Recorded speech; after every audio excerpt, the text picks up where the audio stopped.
or watching on demand. Good luck. If you want your news to be straight talking, this is the nightmare for the Conservatives again. down to earth, It's not just Nottingham where this is happening, is it? and most importantly, honest, Hard-working, middle-class taxpayers, they'll get their book thrown at them. then catch me, Martin Daubney, Monday to Friday, 3 till 6 p.m. on GB News, Britain's news channel.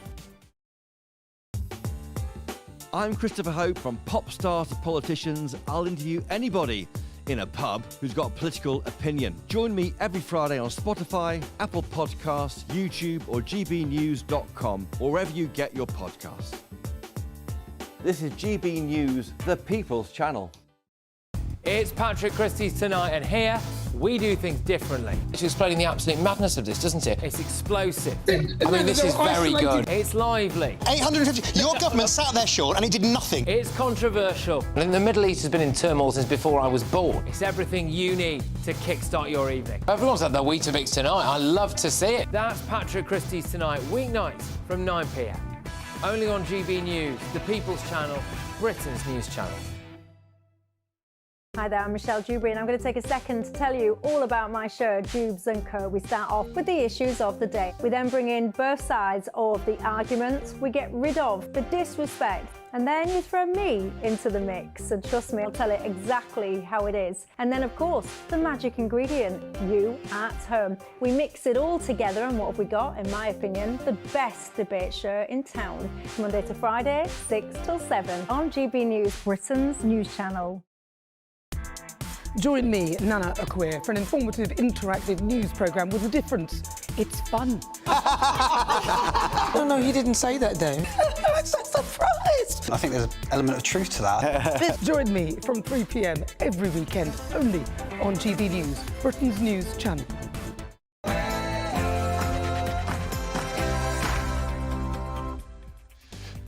A very, very good afternoon to you. It's 3 p.m. and welcome to the Martin Daubney Show here on GB News. Of course, we're broadcasting live from the heart of Westminster and all across the UK. On today's show, Hurricane Milton continues its rampage through Florida as 3 million are without power thanks to 120-mile-an-hour winds and 4-metre storm surges that have shredded stadiums and even toppled cranes. Next, the storm of the century could trigger a record $100 billion insurance losses. And the head of the Metropolitan Police Federation is under investigation after telling GB News about officers' fears of being accused of racism. We'll get the very latest on this GB News exclusive. And first, the BBC made the Sheriff of Nottingham queer, and now the Nottingham Building Society is cancelling their signature Robin Hood logo because Robin Hood's not inclusive enough. They've also banned bonfire nights. What on earth are they smoking in my home city of Nottingham? And that's all coming up in your next hour.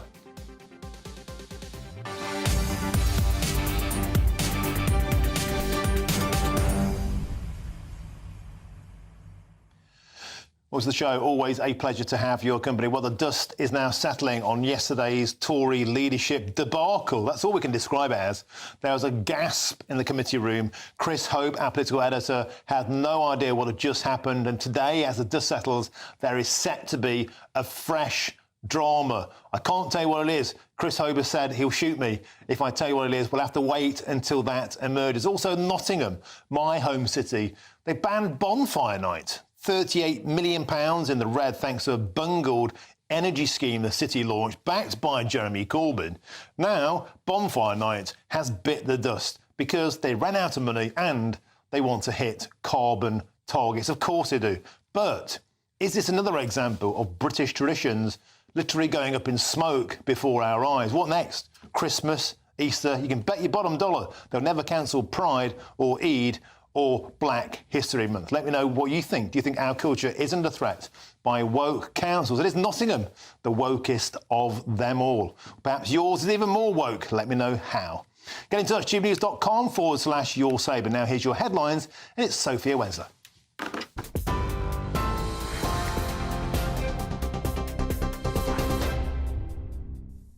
Martin, thank you. Good afternoon. It's 2 minutes past 3. These are your headlines. Florida Governor Ron DeSantis says Hurricane Milton's impact was significant, but thankfully not the worst-case scenario. Giving an update on the storm's aftermath, Ron DeSantis said hundreds of rescue operations are continuing, with more than 6,000 soldiers deployed across the state. 3 million homes are still without power and over 80,000 people seeking shelter. He warned residents about post-storm dangers, urging them to avoid standing water, which can conceal bacteria that may cause infections. Water levels are still expected to rise despite the storm clearing, with major flooding anticipated in several rivers across the state. Now, back in the UK, nearly 400 people have already been jailed following this summer's violent disorder. New data reveals that 388 people have been sentenced to immediate custody, nearly half of all those who've appeared in court. In total, over 800 people have faced initial hearings, with almost 500 cases completed and 324 still ongoing. Justice Secretary Shabana Mahmood says the mindless minority involved have felt the full force of the law, with more facing prison. Authorities are praising the swift action taken to keep communities safe. In other news, Robert Jenrick says the Conservatives must offer a complete break from Labour's failing agenda if he becomes leader. Marking the first full day of campaigning for the remaining 2 Tory leadership candidates, he claims Labour doesn't care about migration. He also warned his party won't survive if they don't get serious about fixing immigration first, promising to cap migration at tens of thousands if he becomes leader. I don't believe the age of mass migration has made any of us richer. In the 25 years since Tony Blair became Prime Minister, 5.9 million people net have come into our country. And yet this has been an era marked by low economic growth and poor productivity growth. I think it has stopped companies from investing in the skills and the technology that are needed to support British workers and to drive our economy forwards, as well as putting massive pressure on housing and public services. So I think we can do better than that. What I want to do is end mass migration and fire up our economy. Now, police have identified 24 suspects in their investigation into the deaths of hundreds of patients at Gosport War Memorial Hospital in Hampshire. In 2018, a report found over 450 lives were lost because of the use of opioids at the hospital until the year 2000, with another 200 patients affected but not killed. Operation Magenta, led by the Kent and Essex Serious Crime Division, has now reviewed the records of 750 patients and taken 1,200 witness statements. Of the suspects, 21 are being interviewed for alleged gross negligent manslaughter, while 3 face charges under the Health and Safety at Work Act. Meanwhile, NHS figures out this morning show hospital waiting lists in England have hit a 10-month high, with more than 3,300 patients waiting over 18 months for routine treatment. In A&E, nearly 39,000 people waited more than 12 hours in September before being admitted, a jump from August. For emergencies like heart attacks and strokes, ambulances took on average of 36 minutes, nearly double the 18-minute target. Patients in urgent but less critical conditions waited over 2 hours, an increase from last month. Millions of workers could gain new rights under the government's Employment Rights Bill, which promises the biggest overhaul of workers' protections in a generation. The bill would end zero-hours contracts, so-called fire and rehire practices, and extend parental leave and sick pay from day one of employment. Deputy Prime Minister Angela Rayner says the changes will give workers more security, but some businesses are concerned about the practical impact. Meanwhile, unions are welcoming the move, which could affect up to 9 million people by 2026. Ministers say more details will be decided after further consultation. And Gareth Southgate has bid farewell to coaching entirely, at least for the next year, and says he's unlikely to take over a different national team. The former England manager, who stepped down in July, announced he won't be returning to coaching anytime soon.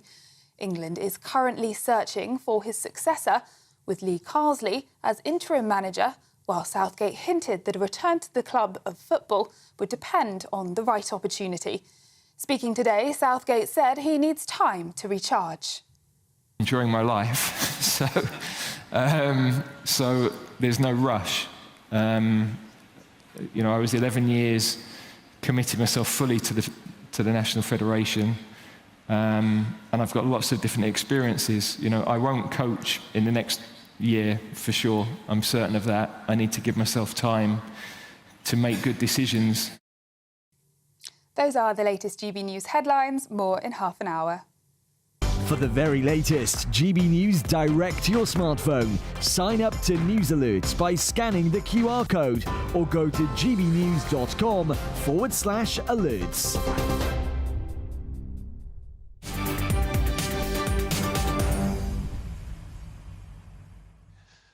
Thank you, Sophia. Now let's get forward to 3 hours of fun. Before Florida Governor Ron DeSantis says hundreds of rescue operations are continuing in the state, with more than 6,000 soldiers now deployed in the wake of Hurricane Milton. 4 people were killed by tornadoes on the state's east coast in St. Lucie County, and 3 million homes are still without power, and over 80,000 people are seeking shelter. But Governor DeSantis said the impact of the storm was significant, but thankfully not the worst-case scenario. Well, we can now speak with GB News' home and security editor, Mark White. Mark, welcome to the show. Astonishing pictures coming out of Florida. 3 million without power, stadiums ripped apart. I saw an incredible video of Tampa Bay. The sea had literally been sucked into the air by the hurricane and displaced. Astonishing power moving through with Hurricane Milton. What's the very latest, Mark? Well, we're at that moment now where, of course, it's daybreak, still mid-morning in Florida at the moment, as these rescue teams begin what is a very detailed search and rescue operation going into these affected communities. And we're told that there are 20 separate urban search and rescue teams, but that doesn't even begin to describe the number of law enforcement personnel who are involved in the search operations. 135,000 law enforcement officers right across Florida involved in searching for those that might be caught up in this. And as you mentioned, there are 4 people on the East Coast have been killed. They're believed to have been killed in a trailer park, hit by one of more than 35 large tornadoes that were spawned from this hurricane as it hit initially the West Coast and then began its transit right across Florida. It's now off into the Atlantic, now rapidly decreasing into a tropical depression. But during that time, of course, hitting the West Coast and then transiting through Florida itself, it was still a significant hurricane, Hurricane Force 3, as it hit the West Coast, and then it rapidly decelerated in intensity to Force 1, but still packing sustained winds of more than 80 miles an hour. And as I say, those hurricanes, another part of the story. But now, of course, there's the flooding, Martin, with very significant rainfall, 8-9 inches that has fallen in just a few hours, and that is 3 times the monthly rainfall in October that they would expect in these parts of Florida. Astonishing stuff, and thank you for that, Mark. We've got somebody live on the ground now. We're going to cross over to Florida and speak with the senior meteorologist, Matthew Capucci. Matthew, welcome to the show. We've just seen incredible images on our screens here back in the United Kingdom. Of course, we are a world away from the eye of the storm. You're right there. What's the situation like on the ground right now?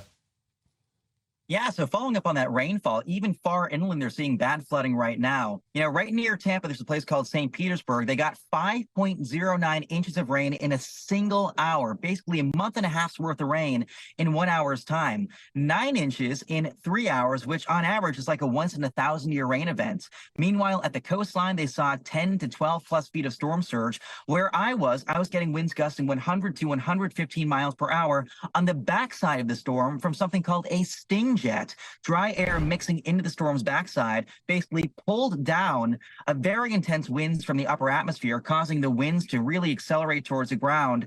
And it brought a swath of damage all the way towards Orlando in the middle of the state. You see a live look at Tampa right there. The flooding is still significant from that surge and from the rainfall too.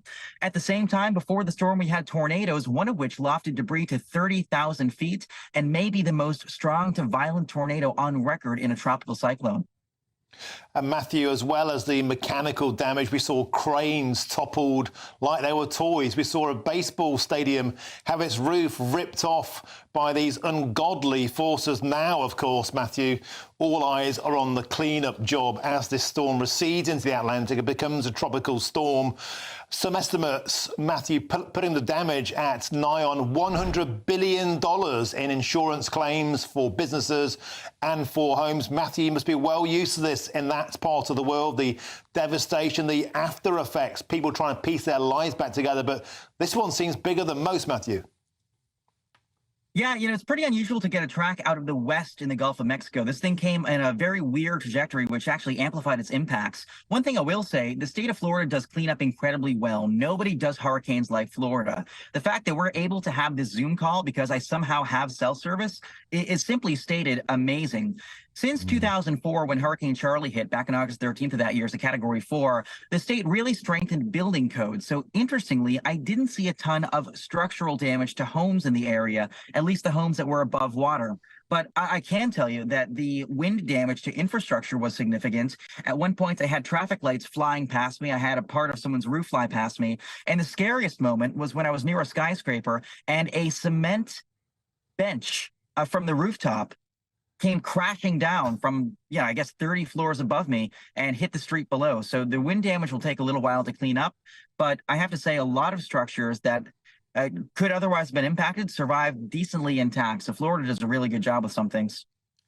Matthew, we heard so many apocalyptic warnings in advance. Joe Biden saying it's time to leave or die. And yet, Matthew, we've been joined by so many resolute and sort of stiff upper-lipped residents of Florida who simply knuckled down and sat it out. They sat it out in their hurricane reinforced homes. So I guess the issue is you guys are used to this and you know what to do. And hopefully, very most people have come through this safely. We have reports only so far, one death is too many. But Matthew, only 4 fatalities, which in itself seems like a miracle.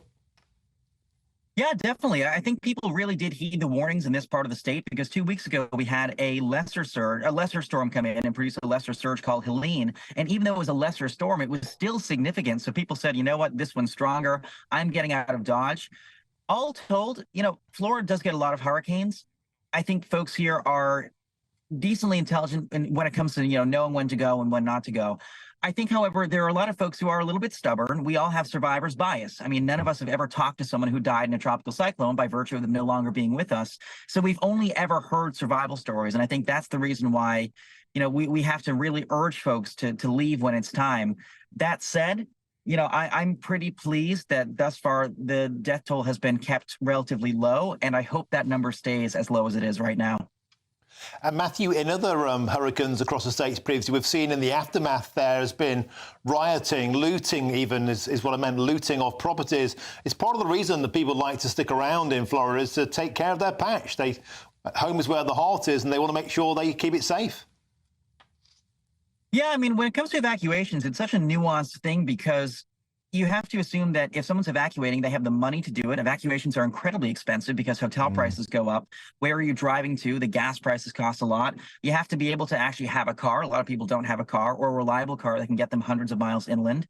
They might not want to wait in a 10, 11, 12-hour traffic jam to get out of a state.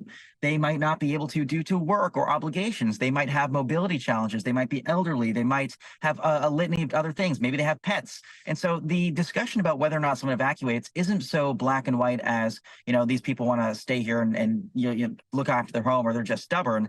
There are so many facets. And I think that's one thing that always has to enter the conversation is whether or not people evacuate is a decision that comes down to 10, 15, 20 miniature decisions. Matthew, as you said, God bless America. You're sat there in your car. It looks like a pretty ordinary day behind you. The sun is out. You're on Zoom. What's the mood like around you, though? I mean, as you look around, as friends, associates, people across the state that you've spoken to, are people glad this is over? It's been a lucky escape, or are there some really bad stories out there too you're hearing? Every time after a hurricane in Florida, people kind of chit-chat with one another. The neighbors stumble out in the morning. They survey their properties. They walk next door and they'll say, well, this one compared to whatever, or this one wasn't as bad as whatever. And so when you live here long enough, and I'm not from here, I work as a meteorologist, so I got dispatched here. But when you live here long enough, I think folks really get used to, there being 1 or 2 bad storms every couple of years that they have to deal with. Back in 2004, they got Charlie, then Francis, and Jean all within a 6-week span. And, we jokingly call Florida the Sunshine State. That year, everyone called it the Plywood State because of how much plywood there was covering windows. And so sometimes you get these busy stretches. And in Florida, I think folks are used to it enough that it becomes not quite routine, but it becomes, well, here we go again. I think that's exactly right. I mean, we complain, we talk endlessly about the weather in Britain. We're obsessed with it. But really, our weather is nothing compared to the weather you guys get in America. And, of course, you get such extremes of hot, of cold. But how unusual is this? They're calling this the storm of the century. But are they becoming more regular? Are they becoming more powerful? People talk about climate change. Or are these things always happening? It's just a part of the fabric of being on the Florida Peninsula there. Yeah, I think it's mostly the latter.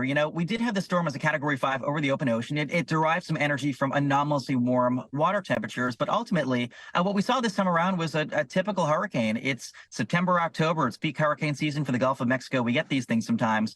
But interestingly, one thing that made it worse was a sting jet. So basically, the storm was transitioning into a non-tropical storm. Dry air came in the backside, and that caused the air in the backside of the storm to dry out. Dry air is heavier, so it sinks, and it tugs down really strong winds with it. And the cool part is we didn't even know that sting jets existed until 1987, when the Great Storm of 87, October that year, hit the United Kingdom. Y'all might remember the incredible damage from 100 to 130 mile per hour winds. It forms in a really weird way. That was the first time we saw one. Now we understand how it works. And this time around, it gave us some really bad winds on the backside of the storm. Excellent. And we just had pictures on our screen there, Matthew Capucci, of what looked like an alligator or a crocodile, probably in someone's back garden, washed in with the water. Certainly a world of difference from getting a mallard in a... There it is, though. It looks like a crocodile's been washed up into somebody's garden. It certainly tops getting the odd mallard in your garden pond that we get in Britain when it gets a bit damp. An excellent interview. Thank you so much for joining us. And I hope the clean-up operation goes well. A font of knowledge there, senior meteorologist Matthew Capucci. Thank you so much for joining us on GB News and bringing us Brits on this side of the pond fully up to speed on Hurricane Milton. Thank you. Now, moving on now, it's time for the Great British Giveaway and the biggest cash prize we've ever given away here on GB News. £36,000 could be yours. And that's like having an extra £3,000 tax-free in your bank account each and every month for an entire year. And here's the details that you need to try and make it yours. On demand. Good luck. Billy Boots. Now, you might need that money because on the way, we'll discuss Chancellor Rachel Reeves, who's planning a monster £25 billion tax grab to avoid austerity. Will anybody be safe from Labour's cash grab? I'm Milton Daubney on GB News, Britain's news channel.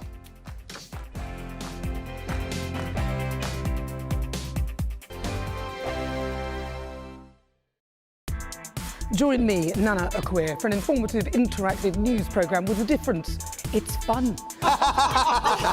No, he didn't say that, Dave. I'm so surprised. I think there's an element of truth to that. Join me from 3 p.m. every weekend, only on GB News, Britain's news channel.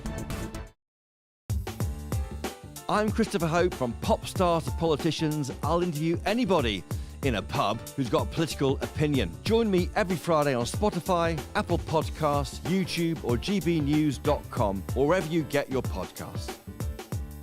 This is GB News, the People's Channel. This is GB News, Britain's news channel. There's a huge financial and mental strain for parents, but we have this system now where it talks about they bringing a family member to help, but I don't think that's happening a lot of the time. I think people are having to be off work, look after their child, and often, sorry to say, but their school always calls the mum, and then you have this situation where you have nobody to look after your child. People's grandparents don't seem to want to do it so much, and often family members aren't just down the road. So what we have is no village. And I think it's really important when you have a child that you need that village. Are children getting more sicker than they used to be? Or is it just that we take the odd sniffle a bit more seriously now since 2020? Yes, I do think the odd sniffle can be. I know in my school they say 3 days away, you know, the slightest little thing, and it's like... If you have a cold? Yeah, no, please, go in, yeah. And 3 days off if you have a cold for a child, and we wonder why all these parents aren't at work. I think some of these figures about people who could be working and aren't working, they're not necessarily on benefits, but some of them will be people who, during the pandemic, particularly parents, decided to get a different work-life balance. They quite liked being at home, and they realised the children are benefiting from it. Do you think those people are in these statistics, Annette? Of people staying at home with not working? Who decided to not go back to work of working age? Yes, I think a lot of people don't want to go into an office anymore either. They've had that little bit of freedom and they're like, I'm not going in. And I know employers are trying to get them to go in, but they just want to be at home. They want to be near their children if their children are sick, whether that's the mum or the dad. And also a lot of people don't live near their office or wherever. They don't want to commute. Train fares have gone up, so they say, well, why should I pay? So you have this whole knock-on effect throughout the economy. GB News, the People's Channel. We're proud to be GB News, the People's Channel. And as you know, we always love to hear your views. Now, there's a new way of getting in touch with us at gbnews.com/your-say. By commenting, you can be part of a live conversation and join our GB News community. You can even talk to me, Bev Turner, or any of the members of the GB News family. Welcome to State of the Nation, daily plunge into the stories shaping our country. I'm Jacob Rees-Mogg, and Monday to Thursday we bring you the insights, the facts, the truth about how our country is being governed. Because what happens in Downing Street matters down your street. Tune in to State of the Nation every Monday to Thursday, 8 to 9 o'clock. Only on GB News, the People's Channel, Britain's news channel.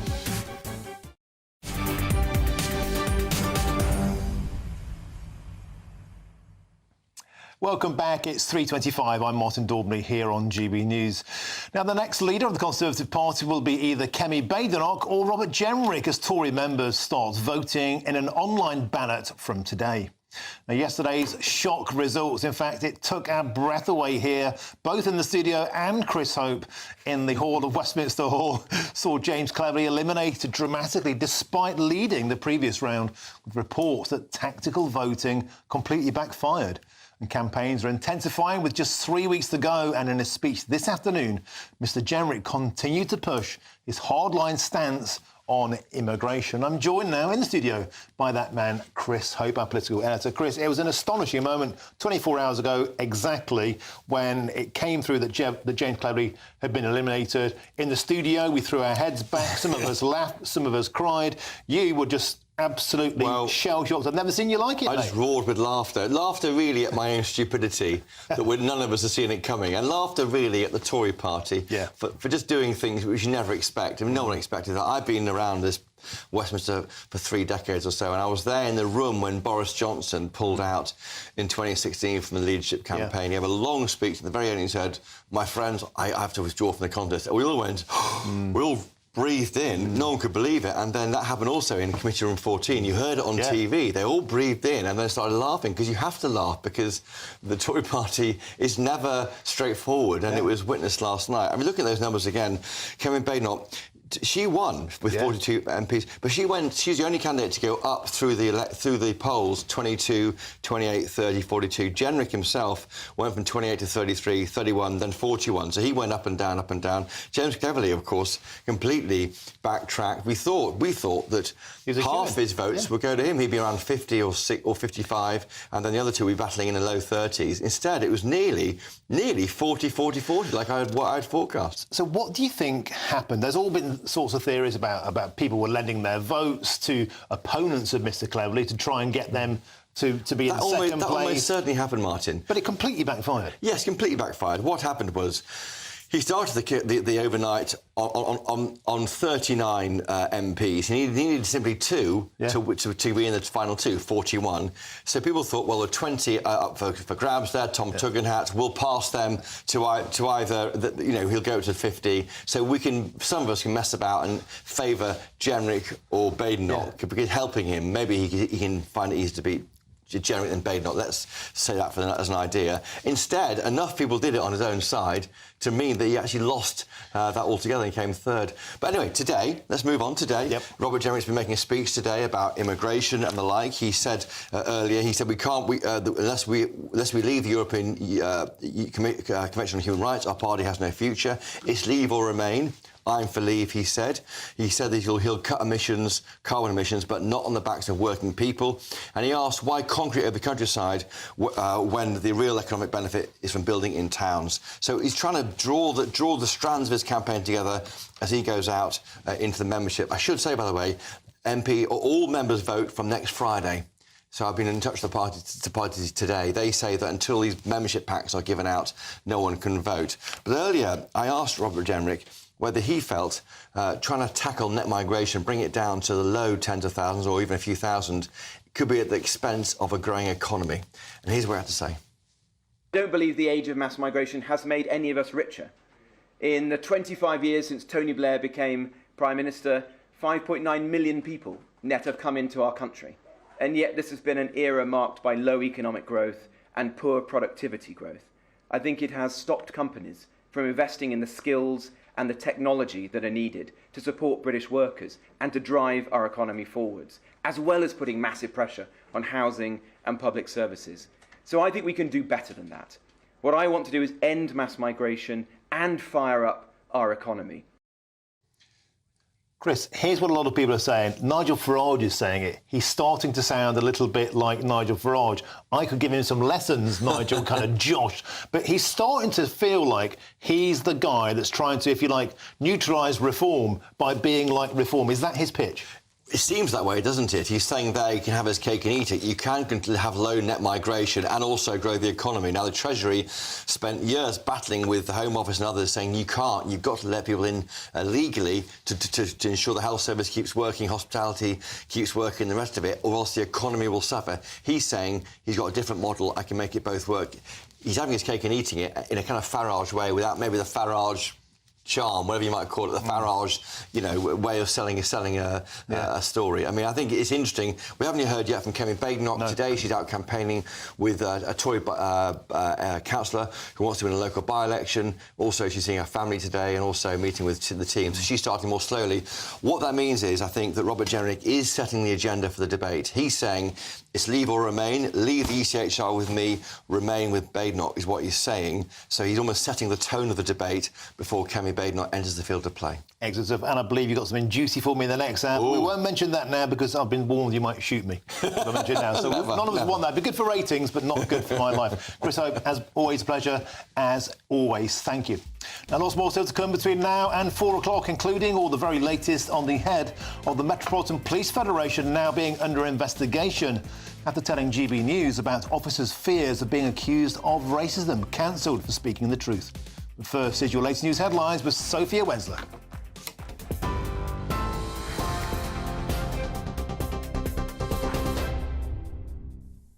Martin, thank you. Good afternoon. It's 3:31. These are your headlines. At least 4 people have been killed by tornadoes in Florida, while the state's governor warns about more flooding. Ron DeSantis says Hurricane Milton's impact was significant, but thankfully not the worst-case scenario. Giving an update on the storm's aftermath, Ron DeSantis said hundreds of rescue operations are continuing, with more than 6,000 soldiers deployed across the state.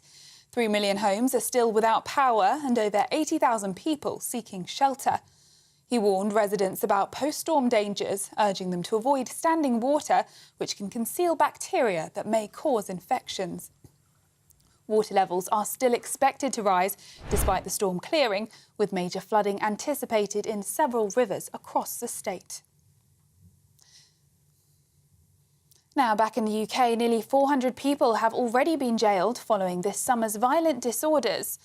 New data reveals that 388 people have been sentenced to immediate custody, nearly half of all those who've appeared in court. In total, over 800 people have faced initial hearings, with almost 500 cases completed and 324 still ongoing. Justice Secretary Shabana Mahmood says the mindless minority involved have felt the full force of the law, with more facing prison. Authorities are praising the swift action taken to keep communities safe. In other news, police have identified 24 suspects in their investigation into the deaths of hundreds of patients at Gosport War Memorial Hospital in Hampshire. In 2018, a report found over 450 lives were lost because of the use of opioids at the hospital until the year 2000, with another 200 patients affected but not killed. Operation Magenta, led by the Kent and Essex Serious Crime Division, has now reviewed the records of 750 patients and taken 1,200 witness statements. Of the suspects, 21 are being interviewed for alleged gross negligent manslaughter, while 3 face charges under the Health and Safety at Work Act. Meanwhile, NHS figures out this morning show hospital waiting lists in England have hit a 10-month high, with more than 3,300 patients waiting over 18 months for routine treatment. In A&E, nearly 39,000 people waited more than 12 hours in September before being admitted, a jump from August. For emergencies like heart attacks and strokes, ambulances took on average 36 minutes, nearly double the 18-minute target.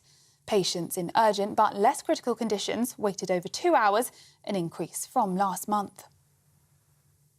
Those are the latest GB News headlines. More in half an hour. For the very latest GB News direct to your smartphone, sign up to News Alerts by scanning the QR code or go to gbnews.com/alerts. Cheers Britannia Wine Club proudly sponsors the GB News Financial Report. And here's a quick snapshot of today's markets. The pound will buy you $1.3052 and €1.1934 euros. The price of gold is £1,013.70 per ounce, and the FTSE 100's at 8,246 points. Cheers Britannia Wine Club proudly sponsors the GB News Financial Report.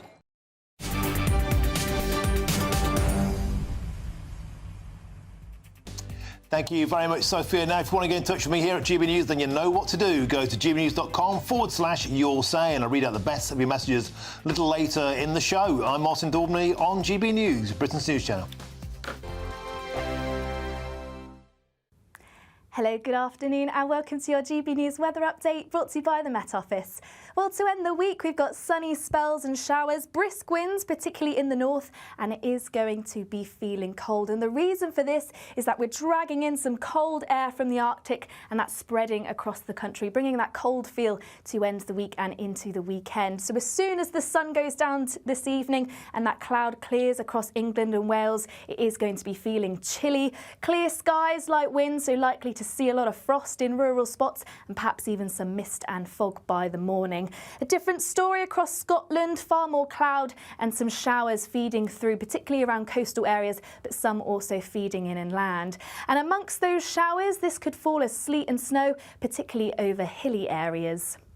Those blustery winds are also going to continue through into Friday morning, so quite a chilly start, plenty of showers and plenty of cloud around, and a few of those showers starting to feed in to western and northern coasts of Northern Ireland. Perhaps a few in northwestern coasts too, but elsewhere a largely dry and bright start, but it is going to be feeling cold and quite frosty and crisp to start the end of the week.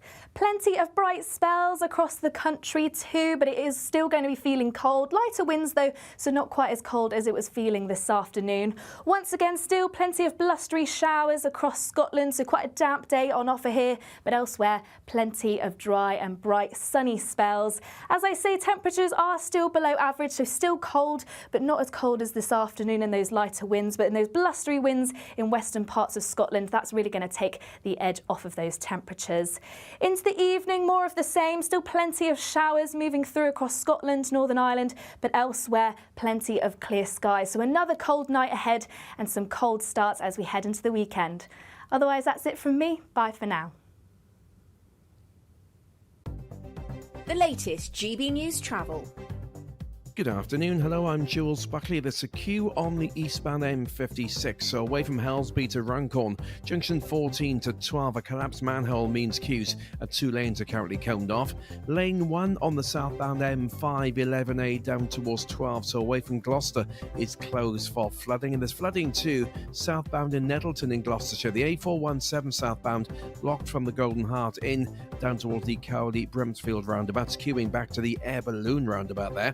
Now, the southbound M1 at the turn off of the A5, Rugby Junction 18, a collision means slow going, and that's partially blocked. A partial blockage too on the northbound M1 from 13 Bedford to Milton Keynes 14. An obstruction there means slow going and a lane closure in place northbound. And that's the latest. You can stay up to date throughout the day by visiting our website, gbnews.com.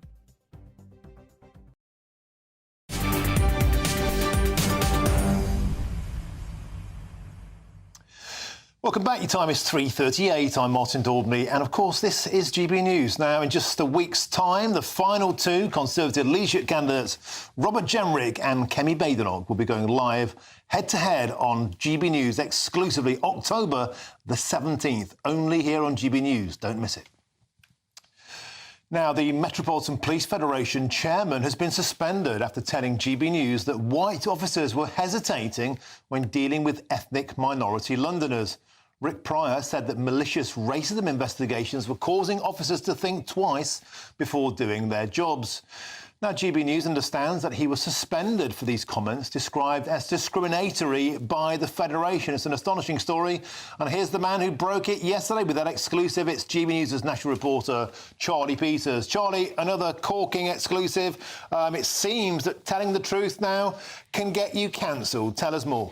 And Martin, that's exactly the response I've heard from several police officers overnight and this morning, saying that Rick Pryor was simply telling the truth. He was accurately and fairly representing the concerns, the feelings and also really the fears of the 30,000 police officers in the capital who he represents as the Federation chair. But he's now been suspended after those comments he made in an interview with me on Tuesday, where he said that officers were hesitating to deal with ethnic minority Londoners for fear of malicious investigations being launched by the Independent Office for Police Conduct. And he was telling me that on the back of a couple of recent high-profile cases where officers had been exonerated following extensive investigation, in some cases being taken to the courts.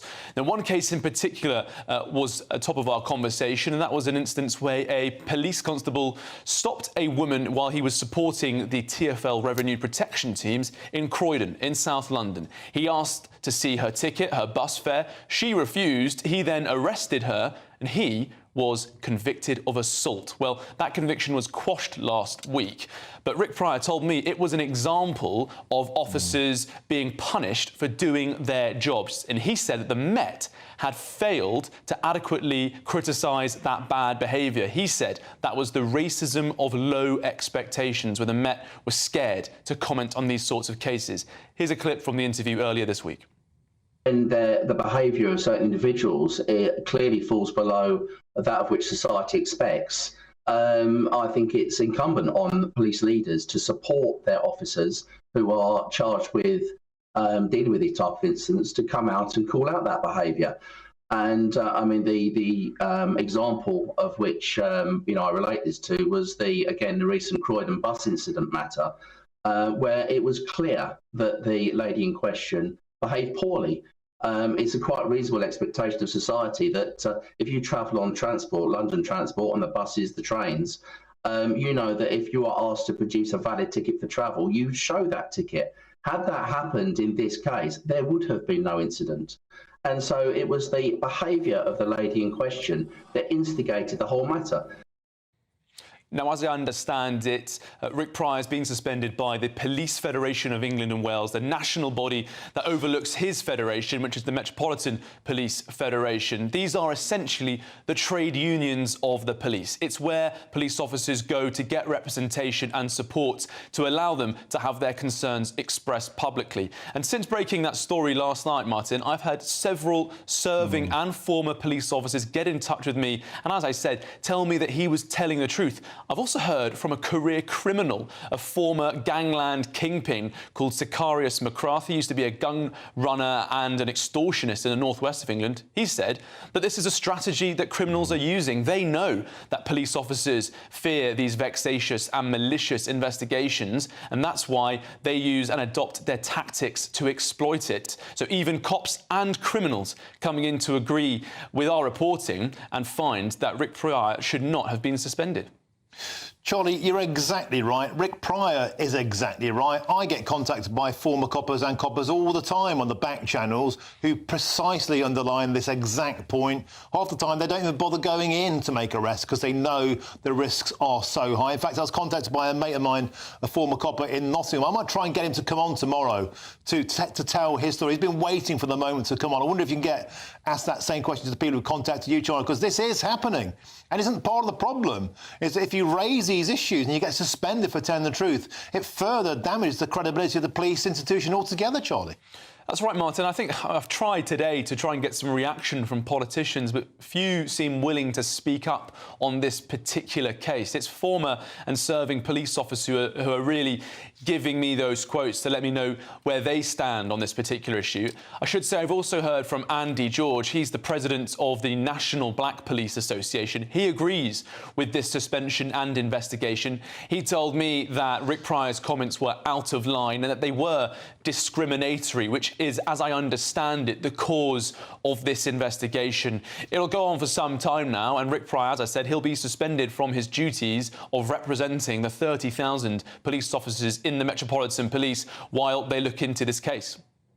Well, Rick Pryor was right. Charlie Peters, you're right. Another great exclusive. Well done for asking the difficult questions and pushing the debate forward. Charlie Peters, sensational. Thank you very much. Always a pleasure to have you on the show. Now, on the best, we'll have all the latest in cancel culture. Britain, as the Nottingham Building Society is ditching their signature Robin Hood logo because Hood is not inclusive enough. What on earth are they smoking in my home city of Nottingham? I'm Martin Daubney on GB News, Britain's news channel. This is GB News, Britain's news channel. Online dating apps are still the go-to for millions of British adults, with 1 in 10 using them to look for a romantic connection. Yes, are you one of them? Let us know. But with many apps introducing subscription fees and complex algorithms, the world of online dating has never been harder to navigate. So who better to join us to discuss this than Mr. Tinder himself, Stefan Pierre Tomlin. You have been dubbed Britain's best-looking eligible bachelor. Yeah, so this happened back in 2016. Got an email from Tinder, and it was like, "You're the most swiped man on Tinder." So just explain to us, for viewers who don't know, what is swiping? What does that mean on Tinder? Yeah, so on Tinder, the app, if you swipe left, that means you don't like the person in front of you, and if you swipe to the right, that means you like that person. So do you mind still being associated with that? It's a good... Well, I mean, yeah, it made me who I am now, and I love sharing how I was successful, and now I'm like a dating expert. What's your situation now? Are you with anyone? Are you still single, paying the bill? So I'm seeing someone at the minute. Things are going well, and I'm a dating expert, so I'm always giving advice to people. Does she know your title of most swiped? Of course, who doesn't? It's quite hard. It's quite hard being the most swiped man on Tinder because you get a label on you. So I find it harder than anyone else, to be honest. And where did you meet her? That's the big question. At an event. So not on Tinder? Not on Tinder, ironically. Yeah. So for all that trouble online, there's actually a real life rendezvous. Which I mean, I have met people on Tinder in the past, and it has worked. Well, it didn't work, but yeah. I need to know how to do the famous Stefan Smolder. That camera is not a camera. That is your best friend, that's your lover. So you really smiles from the camera, so it goes like this. GB News, the People's Channel. Hi there, I'm Michelle Dewberry, and I'm going to take a second to tell you all about my show, Dubes & Co. We start off with the issues of the day. We then bring in both sides of the argument. We get rid of the disrespect. And then you throw me into the mix. And trust me, I'll tell it exactly how it is. And then, of course, the magic ingredient, you at home. We mix it all together, and what have we got? In my opinion, the best debate show in town. Monday to Friday, 6 till 7 on GB News, Britain's news channel. Why go out on a Friday night when Friday night comes straight to your home? Talking about? Join me and my A-team of top pundits. Chemistry tonight is electric. As we tackle the big stories of the day with wit, insight and fearless energy. Man of the people. It's all vibe. Just a filing cabinet on wheels with a tie on. So, order in Friday Night Live with me, Mark Dolan, every Friday at 8, only on GB News, the People's Channel, Britain's news channel.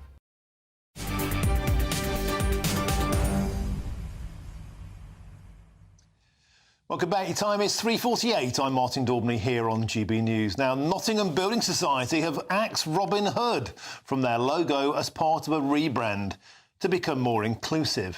The logo, which they've used since the 1980s when I were a lad, showed the infamous Sherwood Forest hero, known, of course, for stealing from the rich and giving to the poor. But now, look at that logo.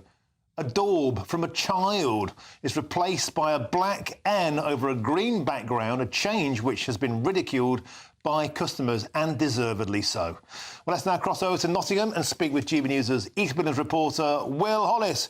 Will, welcome to the show. My home city of Nottingham just seems to be in the grip of madness. First of all, the BBC made the Sheriff of Nottingham a gender-fluid queer.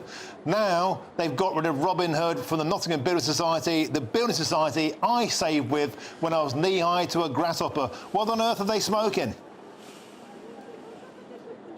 Yes, well, many people in Nottingham have chosen to go with Nottingham Building Society over generations because it is a trusted high street brand, and it's not just here in Nottingham where people use it for mortgage services and savings. And part of that iconic brand is the logo of Robin Hood, the famous son of Nottingham, going back some 600 years. Most people will know Errol Flynn or maybe Kevin Costner or even Russell Crowe being Robin Hood. But that story is something that's throughout English and British culture, robbing from the rich to give to the poor. But now the Nottingham Building Society has decided that that international brand of Robin Hood is something that they don't want to use for their logo anymore. And in an update that was on their website, they said that we want to reflect society as it is today for us. That means championing inclusivity and celebrating financial diversity. I've been here on the streets of Nottingham outside of the Building Society to ask people here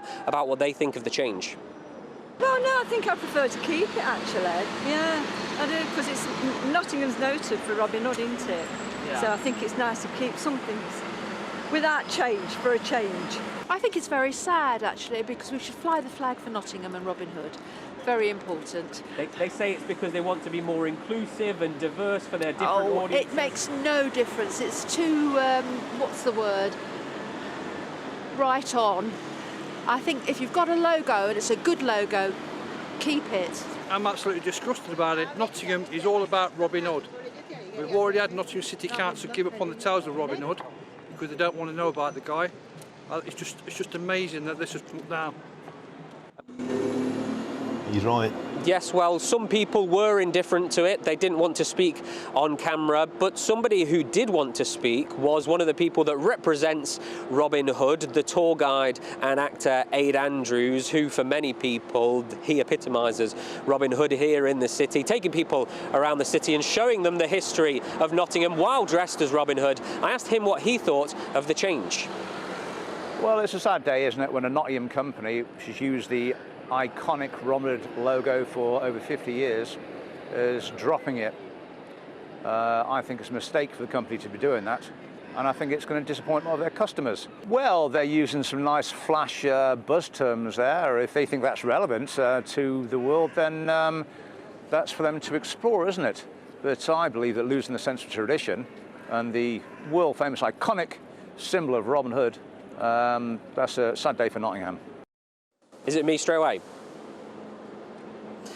Yes, well, Robin Hood certainly thinks that they should have kept the tradition alive using that logo, but he says that he wishes the company well and see what they make of the new logo. But here is a statement from the Nottingham Building Society. They say in a statement given to GB News, "We are incredibly proud of our roots and 175 years of history in Nottingham.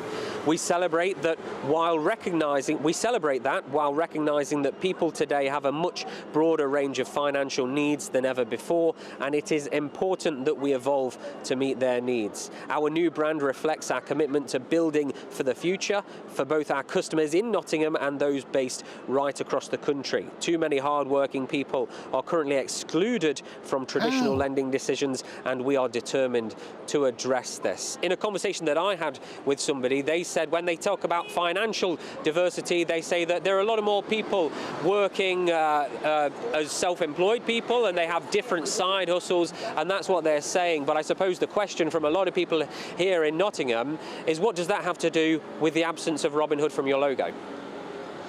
Will Hollis, an excellent report. What an absolute load of nonsense. Changing the logo of the Nottingham Building Society won't suddenly rectify financial inclusivity. It just erases our history. Will Hollis, thank you very, very much for joining us there from Nottingham, putting on a brave face. What on earth is going on in Nottingham? This is my home city, the place where I was born, and talking about that, in the next hour, I'll have another story about the madness of what's coming out of Nottingham. They've gone and cancelled Bonfire Night. Yeah, because they say it's not good for the carbon footprint, and they've run out of money because of Robin Hood energy. Not the actual Robin Hood, a debacle launched by the socialists in Nottingham City Council. I'll be joined by Brendan Clark-Smith for his thoughts on that. That's all coming up. Plenty more coming in the next hour, including an exclusive on whether the announcement of the new Tory leader should be brought forward. I think it should. Let's see what they think. I'm Martin Daubney on GB News, Britain's News Channel. But now it's time for your weather, and here's Honor Chiswick.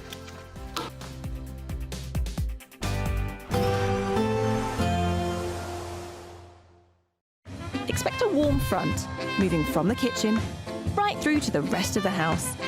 Boxed Boilers, sponsors of weather on GB News. Hello, good afternoon and welcome to your GB News weather update brought to you by the Met Office. Well, to end the week, we've got sunny spells and showers, brisk winds, particularly in the north, and it is going to be feeling cold. And the reason for this is that we're dragging in some cold air from the Arctic, and that's spreading across the country, bringing that cold feel to end the week and into the weekend. So as soon as the sun goes down this evening and that cloud clears across England and Wales, it is going to be feeling chilly. Clear skies, light winds, so likely to see a lot of frost in rural spots and perhaps even some mist and fog by the morning. A different story across Scotland, far more cloud and some showers feeding through, particularly around coastal areas, but some also feeding in inland. And amongst those showers, this could fall as sleet and snow, particularly over hilly areas. Those blustery winds are also going to continue through into Friday morning, so quite a chilly start, plenty of showers and plenty of cloud around, and a few of those showers starting to feed in to western and northern coasts of Northern Ireland. Perhaps a few in northwestern coasts too, but elsewhere a largely dry and bright start, but it is going to be feeling cold and quite frosty and crisp to start the end of the week. Plenty of bright spells across the country too, but it is still going to be feeling cold. Lighter winds though, so not quite as cold as it was feeling this afternoon. Once again, still plenty of blustery showers across Scotland, so quite a damp day on offer here, but elsewhere plenty of dry and bright sunny spells. As I say, temperatures are still below average, so still cold, but not as cold as this afternoon in those lighter winds, but in those blustery winds in western parts of Scotland, that's really going to take the edge off of those temperatures. Into the evening, more of the same, still plenty of showers moving through across Scotland, Northern Ireland, but elsewhere plenty of clear skies. So another cold night ahead and some cold starts as we head into the weekend. Otherwise, that's it from me. Bye for now. A nice bright morning will generate a lovely warm day, right through to the evening. Boxed Solar, sponsors of weather on GB News.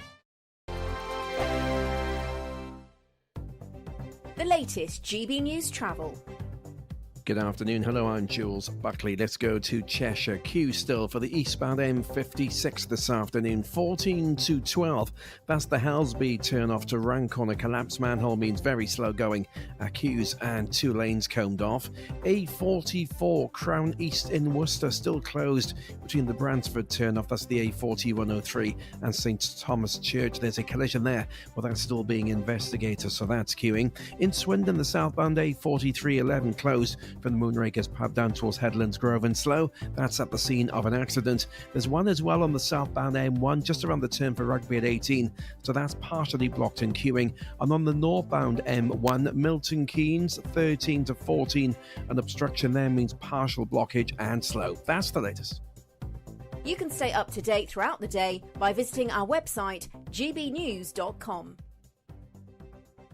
You really... Welcome to State of the Nation, daily plunge into the stories shaping our country.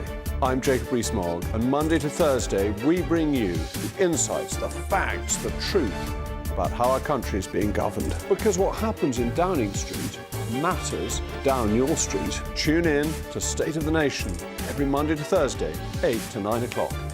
Only on GB News, the People's Channel, Britain's news channel. It's Patrick Christie's Tonight, and here we do things differently. It's explaining the absolute madness of this, doesn't it? It's explosive. I mean, this is very good. It's lively. 850. Your government sat there, Sean, and it did nothing. It's controversial. And the Middle East has been in turmoil since before I was born. It's everything you need to kickstart your evening. Everyone's had their Weetabix tonight. I love to see it. That's Patrick Christie's Tonight, weeknights from 9 p.m. Only on GB News, the People's Channel, Britain's news channel.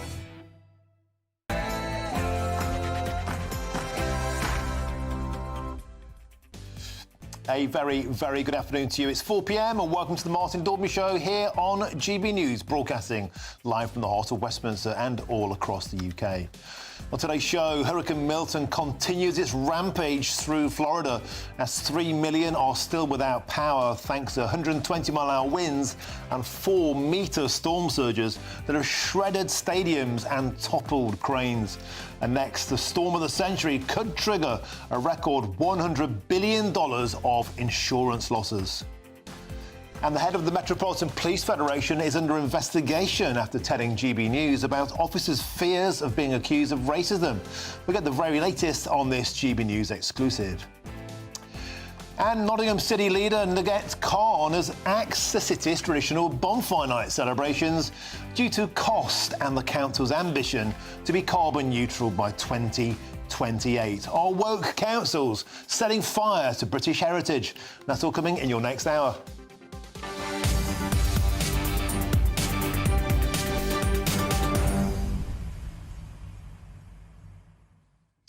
Well, the show, always an absolute pleasure to have your company. We hear a lot, don't we, about woke councils and their seemingly bonkers decisions. We make a meal out of them all the time. We talk about them all the time. But seriously, what is going on in my home city of Nottingham? They've axed the traditional Bonfire night celebrations held at the Forest where I grew up as a lad. I went to them almost every year. It was a time for us to come together to remember Guy Fawkes and the gunpowder plot, an intrinsic part of British political history that became fun, became something to bring us together. It's been cancelled in Nottingham, they say, due to the cost. And of course, obviously, because when you set fire to things, it's not good for the environment. Carbon targets are the end of all fun, but it's just the thin end of the wedge. We've seen other councils take down Christmas lights. Easter is now being all but eroded, but you can bet your bottom dollar they would never go near Black History Month, Pride Month, or of course the sacred festival of Eid. Do you think sometimes British traditions are being totally eroded by our councils, by our institutions? The part of our heritage is disappearing forever. Let me know. gbnews.com/your say is the way to get in touch. But now here's your headlines, and it's Sophia Wensler.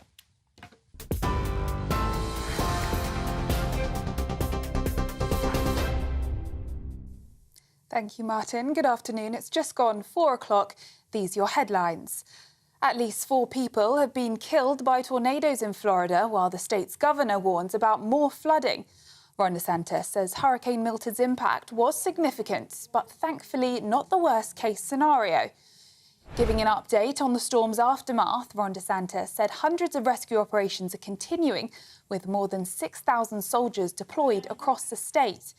3 million homes are still without power and over 80,000 people seeking shelter. He warned residents about post-storm dangers, urging them to avoid standing water, which can conceal bacteria that may cause infections.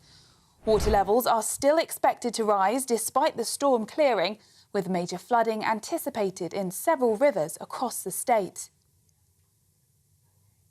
Now, some breaking news to bring you. The Princess of Wales has made a surprise visit to the Southport victims to meet the families of the 3 girls who died following the knife attack this summer. The unannounced trip was Prince William and Princess Catherine's first joint official outing since the princess's course of chemotherapy cancer treatment ended in the summer. In other news, nearly 400 people have already been jailed following this summer's violent disorders. New data reveals that 388 people have been sentenced to immediate custody, nearly half of all those who've appeared in court. In total, over 800 people have faced initial hearings, with almost 500 cases completed and 324 still ongoing.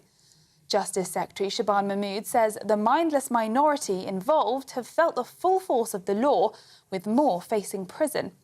Authorities are praising the swift action taken to keep communities safe. Now, Robert Jenrick says the Conservatives must offer a complete break from Labour's failing agenda if he becomes leader. Marking the first full day of campaigning for the remaining 2 Tory leadership candidates, he claims Labour doesn't care about migration. He also warned his party won't survive if they don't get serious about fixing immigration first, promising to cap migration at tens of thousands if he becomes leader. I don't believe the age of mass migration has made any of us richer. In the 25 years since Tony Blair became Prime Minister, 5.9 million people net have come into our country. And yet this has been an era marked by low economic growth and poor productivity growth. I think it has stopped companies from investing in the skills and the technology that are needed to support British workers and to drive our economy forwards, as well as putting massive pressure on housing and public services. So I think we can do better than that. What I want to do is end mass migration and fire up our economy. Police have identified 24 suspects in their investigation into the deaths of hundreds of patients at Gosport War Memorial Hospital in Hampshire. In 2018, a report found over 450 lives were lost because of the use of opioids at the hospital until the year 2000, with another 200 patients affected but not killed. Operation Magenta, led by the Kent and Essex Serious Crime Division, has now reviewed the records of 750 patients and taken 1,200 witness statements. Of the suspects, 21 are being interviewed for alleged gross negligent manslaughter, while 3 face charges under the Health and Safety at Work Act. NHS figures out this morning show hospital waiting lists in England have hit a 10-month high, with more than 3,300 patients waiting over 18 months for routine treatment. In A&E, nearly 39,000 people waited more than 12 hours in September before being admitted, a jump from August. For emergencies like heart attacks and strokes, ambulances took on average 36 minutes, nearly double the 18-minute target. Patients in urgent but less critical conditions waited over 2 hours, an increase from last month. And finally, Gareth Southgate has bid farewell to coaching entirely, at least for the next year, and says he's unlikely to take over a different national team. The former England manager, who stepped down in July, announced he won't be returning to coaching anytime soon. England is currently searching for his successor, with Lee Carsley as an interim manager, while Southgate hinted that a return to the club football would depend on the right opportunity. Speaking today, Southgate said he needs time to recharge. Enjoying my life, so there's no rush. You know, I was 11 years committed myself fully to the National Federation, and I've got lots of different experiences. You know, I won't coach in the next year for sure. I'm certain of that. I need to give myself time to make good decisions. Those are the latest GB News headlines. Now it's back to Martin.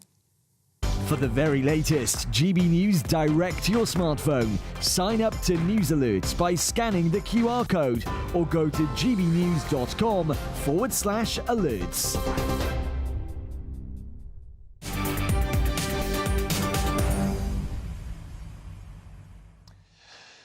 Thank you, Sophia. Now, Florida Governor Ron DeSantis says hundreds of rescue operations are continuing in the state, with more than 6,000 soldiers now deployed in the wake of Hurricane Milton.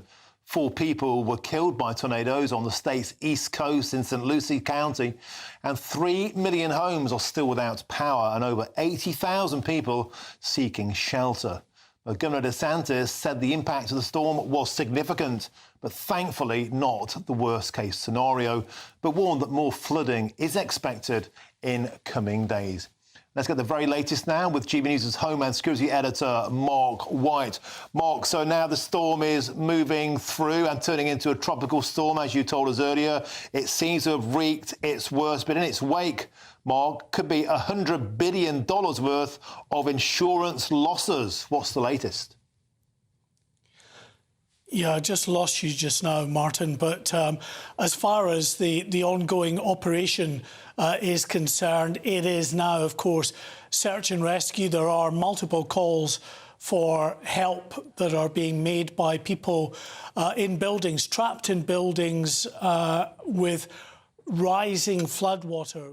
Looking at some of the images there of multiple rescues that have been taking place right across the state in the worst affected areas. In Tampa, which was not far from where the epicenter of this hurricane was, there is a rescue that has taken place in the last couple of hours of 135 residents in an assisted living home there. Now, these will be elderly people and people who are infirm.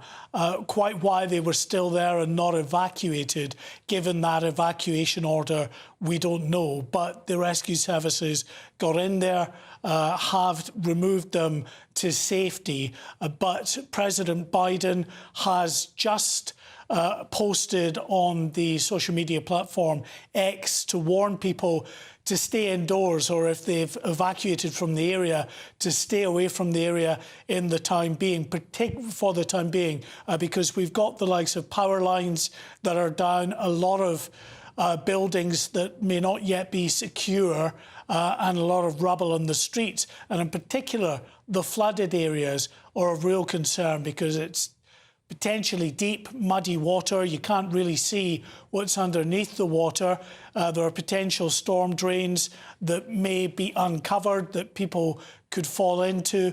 There's wreckage, of course, that could be on the street, sharp and tangled wreckage that people could walk into underwater. And remember, this flood water as well will be mixed with sewage. So if you cut yourself in that flood water, you're prone then to picking up very nasty infections. And there are other issues to consider, such as alligators, crocodiles, which there also are in Florida as well, that have been spotted in the waters, in the flood waters. So some real concern going forward. And not just, of course, looking at the images there snapped by one of NBC's affiliates in the area, showing either an alligator or a crocodile, can't really tell, but also, you know, the fact that it's not just residents that might be in this area, Martin, but also the rescuers that have to go in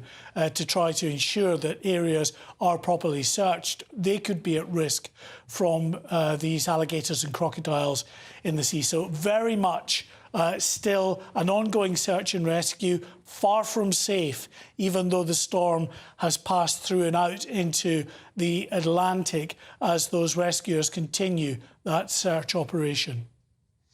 Excellent there. Thank you for that update, Mark White, on the latest on Hurricane Milton. And to continue this conversation, I'm now joined by the meteorologist, Tamsin Green. Tamsin, welcome to the show. I spoke with the meteorologist in Florida a moment ago in the last hour. Matthew Capucci, he was telling me the extraordinary state of affairs where there's this hurricane came in and then the air behind it collapsing in and creating this extraordinarily powerful, once in a century, storm of the century, Hurricane Milton with enormous destructive power. Tamsin now, it seems to have wreaked its worst and it's moving on into the Atlantic. What's the latest status on Hurricane Milton? Hi, yes, as you say, I mean, in terms of the statistics, it's actually a 1 in 1,000 year event in terms of the amount of rainfall that we've seen. So it really has been a pretty catastrophic storm that's hit Florida. And at the moment, it is moving away out into the Atlantic. It will carry on moving east, will come across Bermuda. It will carry on weakening, though, so weakening from a hurricane back down to a tropical storm. So it really has done its worst across Florida, but it is now easing and dissipating out in the sea over the coming days. Now, Tamsin, a lot of people are asking the question, you know, is this something that's becoming more frequent, or is it just something that's the part and parcel of certain parts of the world? The Florida Peninsula, of course, has historically, since the beginning of time, been subjected to this, as have areas, of course, in Asia, Japan and the like. 35 tornadoes were pulled into the wake of Milton, giving extraordinary destructive power. Are these types of events, Tamsin, becoming more often, or is it just the weather?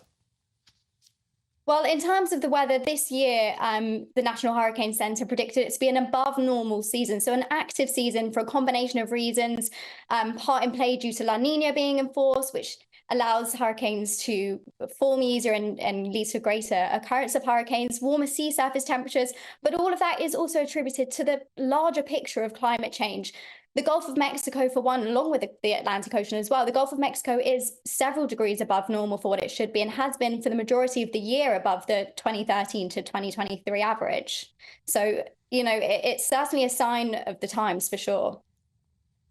But it's also fair to say, Tamsin, that the temperature of the Earth has been much warmer historically. So I think what I'm trying to ascertain is this is not necessarily some kind of climate change affiliated disaster that's going to get worse and worse each year.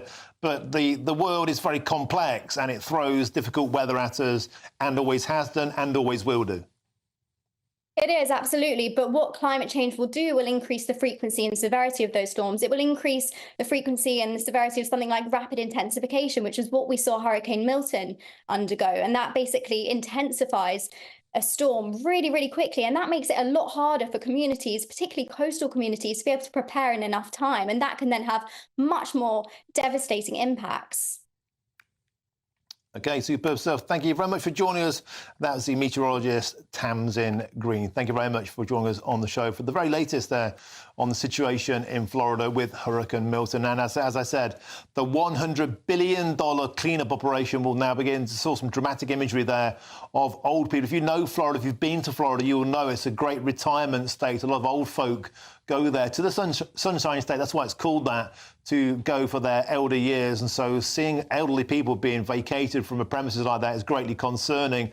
But so far, as we've heard, only 4, OK, one is one too many, but only 4 deaths. And when I spoke with the meteorologist there in Tampa, Florida, an hour ago, he said it's a miracle that we've got away as lightly as they had. And even the Florida Governor, Ron DeSantis, said, mercifully, this was not the worst case scenario. Godspeed to the cleanup operation over in Florida. Now, moving on, it's time now for the Great British Giveaway and the biggest cash prize we've ever given away. £36,000 could be yours. That's like having an extra £3,000 tax-free in your bank each and every month for an entire year. Now, here's all the details you need to make it yours. And good luck. Now, don't go anywhere because we've got a sensational GB News political exclusive from Chris Hope coming up. We'll find out whether the elected Tory leader will be put into place earlier than planned so that they can react to the Chancellor's October the 30th budget. Should that happen? Will it happen? We'll find out next. I'm Martin Daubney on GB News, Britain's news channel.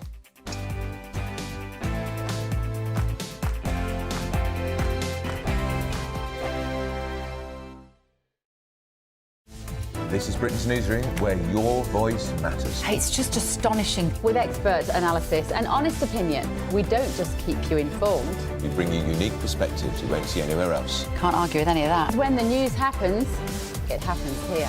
On Britain's Newsroom, weekdays from 9:30 a.m. Only on GB News.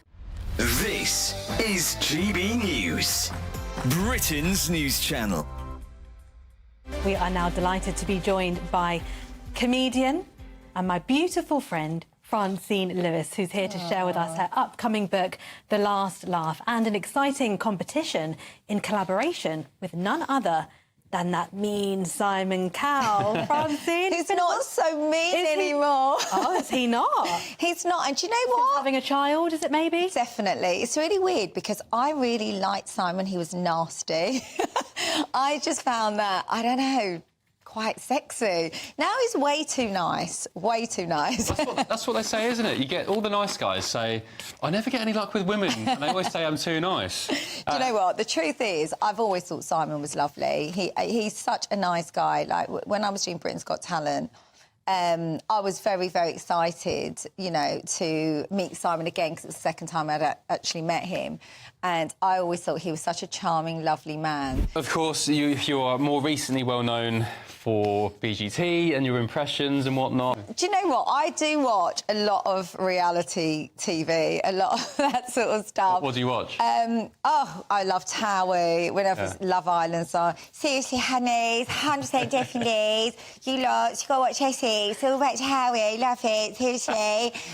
So I'm always doing, you know, whatever the new reality shows are. The favourite is Katie Price, and we've got a video. I think we've got a selfie video of us doing. Have we? Yeah, we have. From I'm showing years ago. Tatiana to Katie Price, which she does amazingly. Come on, Tatiana, let's... No, I don't. Tatiana! Katie, there's a mixture between Katie Price and Tatiana. What do you think? I love when people take me off. It shows what a big star I am. It's the lick of the lips. The People's Channel. In the GB Newsroom, we bring you the news as it happens. With our team of dedicated journalists across the UK. We're ready to keep you up to date with what's happening every half an hour, every single day. Bulletins here on GB News. The People's Channel. Britain's news channel. Join me, Nana Akwe, for an informative, interactive news programme with a difference. It's fun. No, he didn't say that, Dave. I'm so surprised. I think there's an element of truth to that. Join me from 3 p.m. every weekend, only on GB News, Britain's news channel.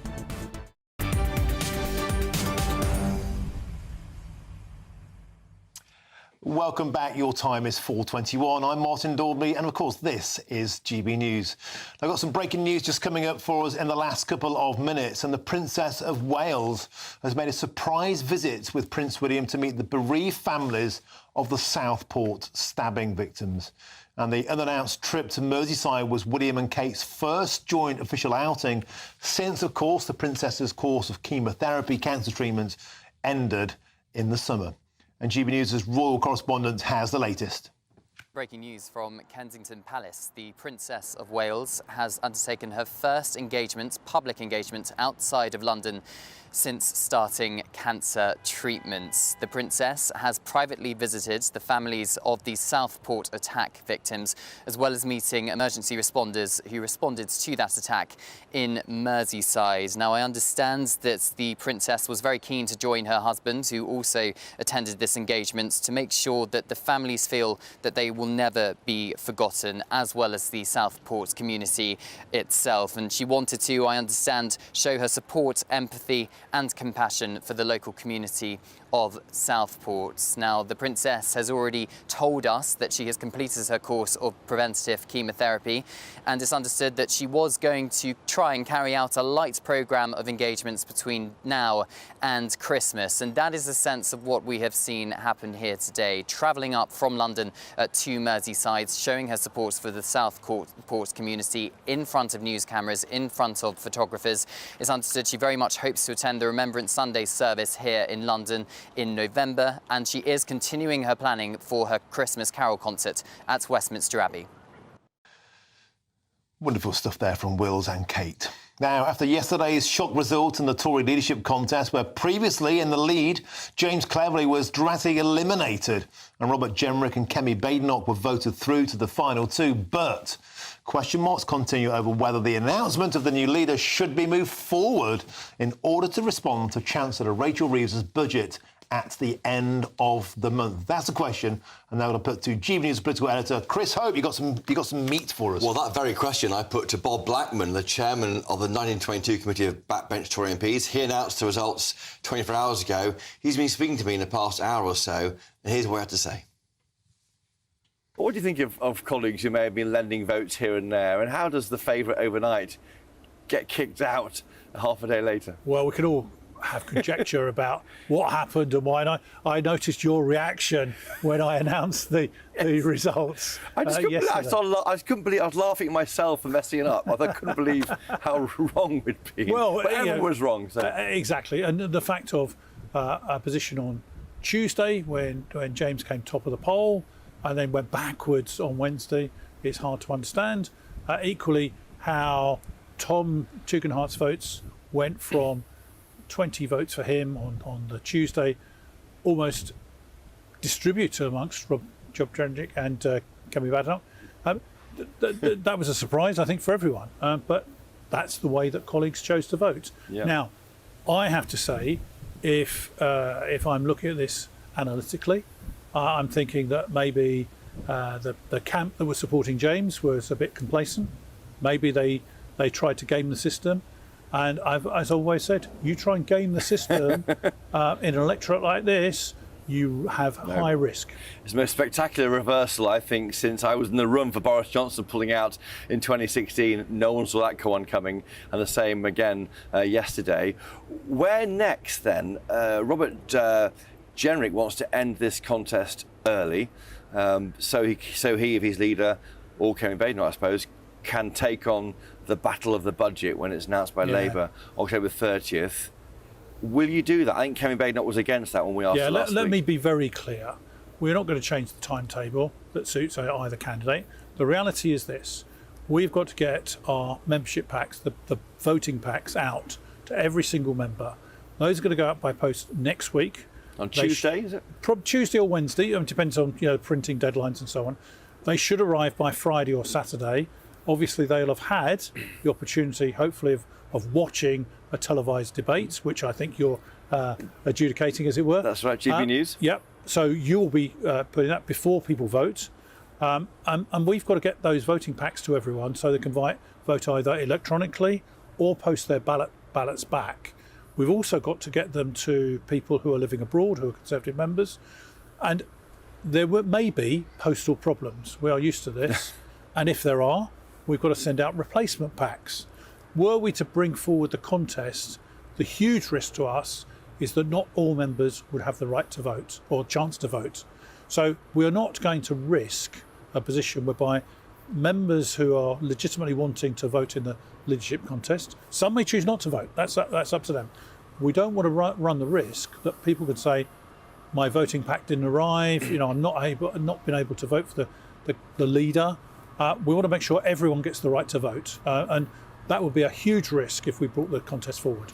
So, to be quite clear, the election result is announced on the 2nd of November and nothing can change that. Correct. Now. So we haven't decided exactly on the venue or the timing, but it will be on that date on the 2nd of November. And have both parties agreed to that now? Well, it's not a case for them agreeing. It's what it is. We set out a timetable, okay. We set the rules, and the contestants abide by the rules. Yes. So let me be clear to both of those. I mean, neither have contacted me about this, but that is the timetable. That's what we're going to do. And by the way, I have a strong view of saying that we don't know what Rachel Reeves is going to announce, but we are suspecting increased borrowing, increased taxation, increased expenditure, etc. And Rishi Sunak, as our leader and ex-Prime Minister and ex-Chancellor, can come back and say, I warned you that she was going to do this. He's also a reminder of the mess we're in, Labour would say. But let's not. That's the argument. Let's be clear. There's not a mess. They've inherited the best economic position ever. That's an argument for 2 weeks later. And just be quite clear. So online voting starts next week or already. As soon as no.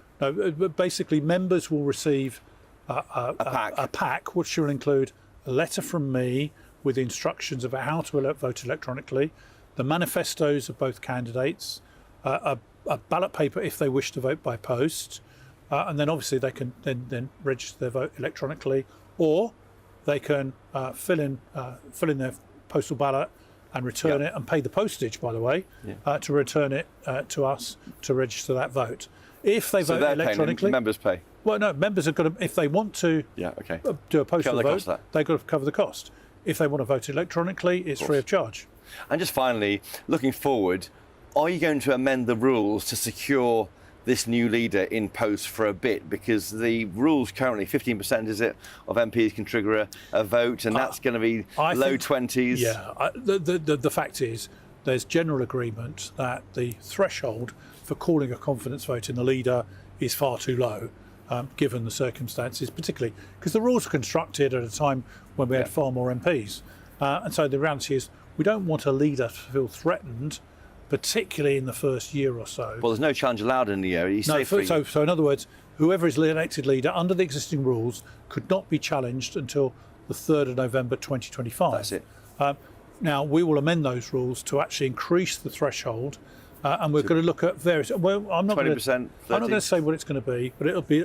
I suspect it'll be at least to 30% to enable a position whereby there'll have to be a very strong opinion in the parliamentary party. Given the size of the party as it sits.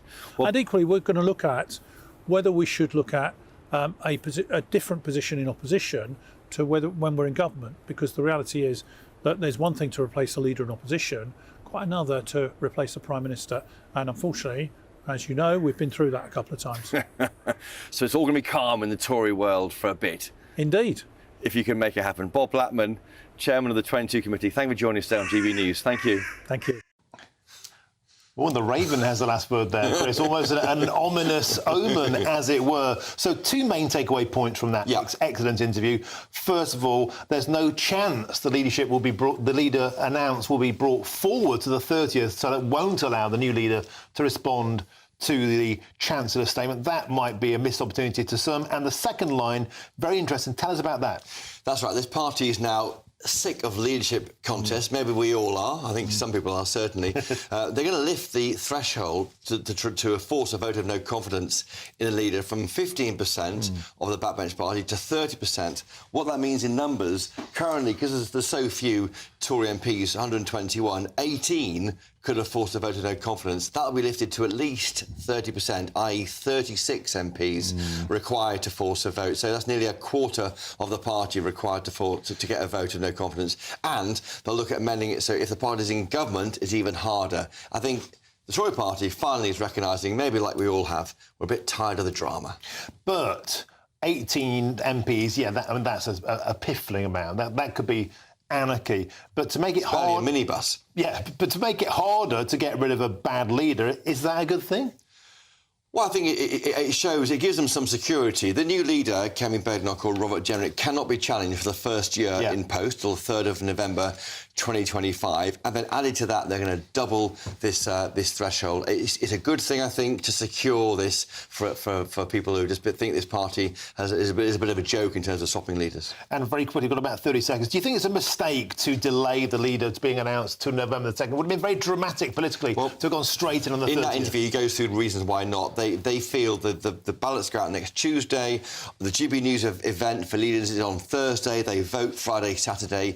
And the problem is in the post, things go missing. If people are disenfranchised, that's even worse. So they may as well stick with where they are. They can get them all back on time. And the new leader starts in the PMQs after that Saturday, the 2nd of November. Another cracking GBNews exclusive. Thank you very much, Chris Oak, political editor. Still getting over your surprised look yesterday when that vote was announced. And Bob Blackman also noticed it.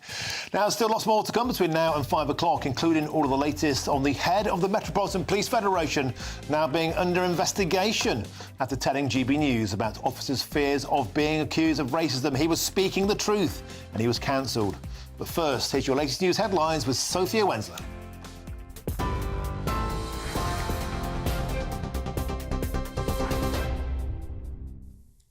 Martin, thank you. Good afternoon. It's 4:33. These are your headlines.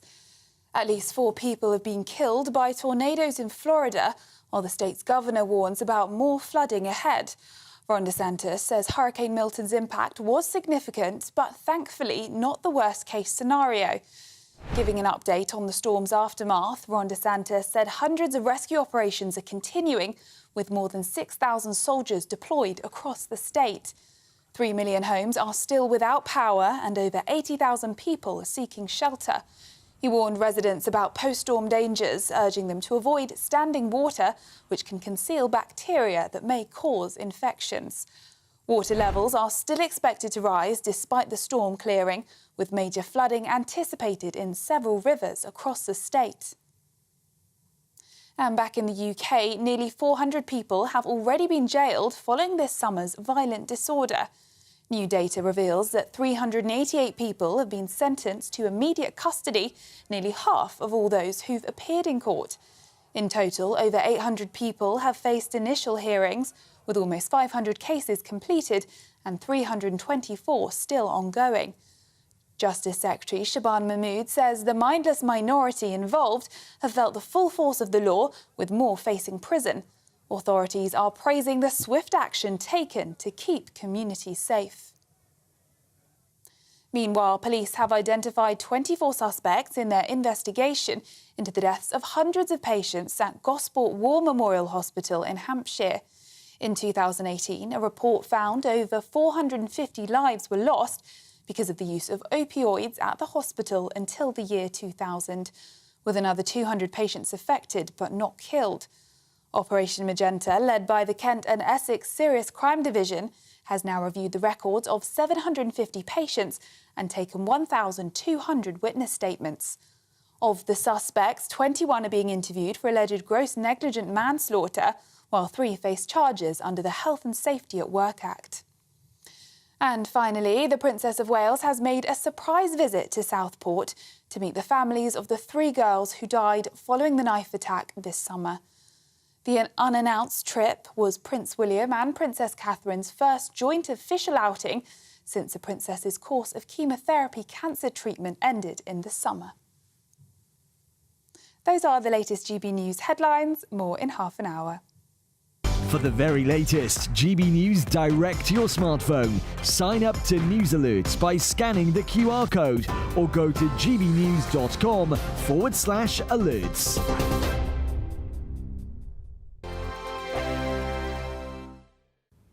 Hello, good afternoon and welcome to your GB News weather update brought to you by the Met Office.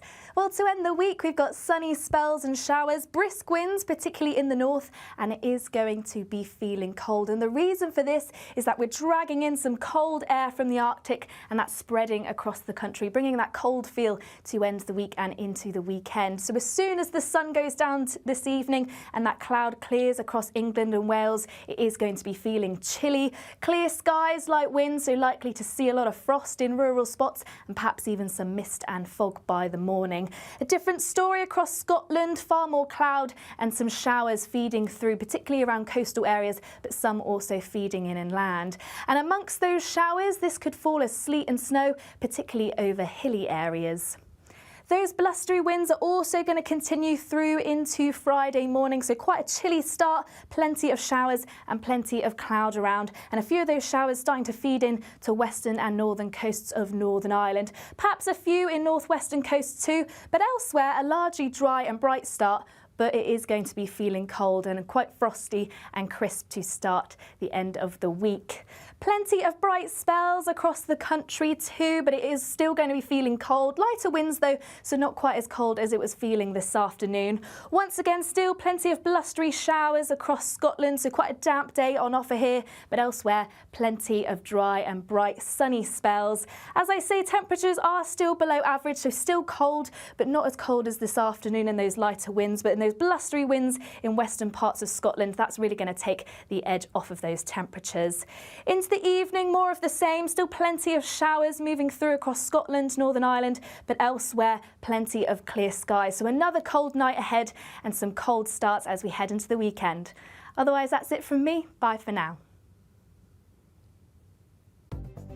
The latest GB News travel.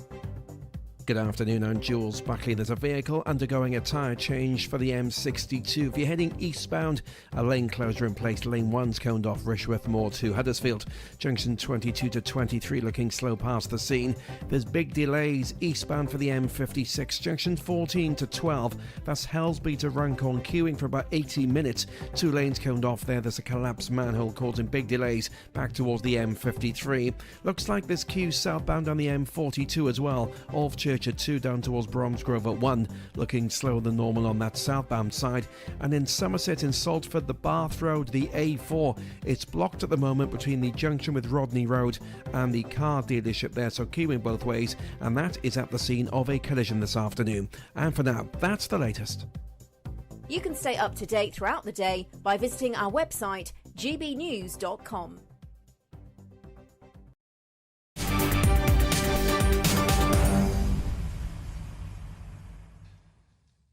Welcome back. Your time is 4:39. I'm Martin Daubney here on GB News. Now, the Metropolitan Police Federation chairman has been dramatically suspended after telling GB News that white officers were hesitating when dealing with ethnic minority Londoners. Rick Pryor said that malicious racism investigations were causing officers to think twice before doing their jobs. GB News understands that he was suspended for these comments described as discriminatory by the Federation. And let's discuss this further now with my next guest. I'm joined by is it Charlie Peters? We've got Charlie Peters, who broke this story exclusively. Charlie, the story is making severe waves, and it has to be said, Rick Pryor was simply telling the truth, and for that, he's been cancelled. Yes, and Martin, he also told me that the Met's leadership had the racism of low expectations because they were failing to call out poor behaviour when members of the public were confronted by police officers. And he spoke to me earlier this week about the situation with particular reference to the Croydon bus fare incident where a police officer was later convicted of assault after he stopped a woman who refused to have her fare checked. Now, the Met said that situation was very controversial, but they didn't criticise that member of the public who refused to let the Met officer speak to her and engage her cordially. He was later charged with assault. That conviction was overturned, but the Met, he said, were failing to sufficiently and robustly push back against these instances. Let's hear what he said earlier in the week. And the behaviour of certain individuals clearly falls below that of which society expects. I think it's incumbent on police leaders to support their officers who are charged with dealing with these type of incidents to come out and call out that behaviour. And I mean, the example of which I relate this to was the recent Croydon bus incident matter, where it was clear that the lady in question behaved poorly. It's a quite reasonable expectation of society that if you travel on transport, London transport, on the buses, the trains, you know that if you are asked to produce a valid ticket for travel, you show that ticket. Had that happened in this case, there would have been no incident. And so it was the behaviour of the lady in question that instigated the whole matter.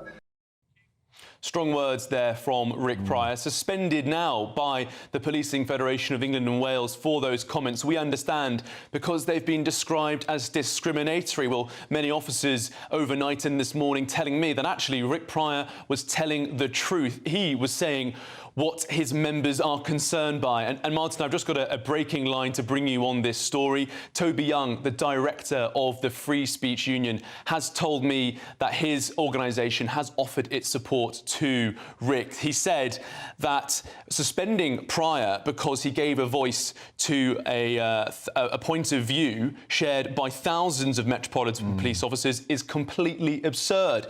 That's precisely what his job is. The Free Speech Union has reached out to offer its support. So a significant intervention there from Toby Young and the Free Speech Union, who've had great success dealing with many of these cases in the past. Excellent work, Charlie Peters. You've really put the cat amongst the pigeons with this story. And Rick Pryor is correct. And I've been contacted by a pal of mine who was a former copper in Nottinghamshire. And I'm going to try and get him to come on tomorrow. He says this has routinely been happening all across the country for many, many years. And what's happened here, Charlie Peters, is that you have kick-started a crucial conversation. Well done.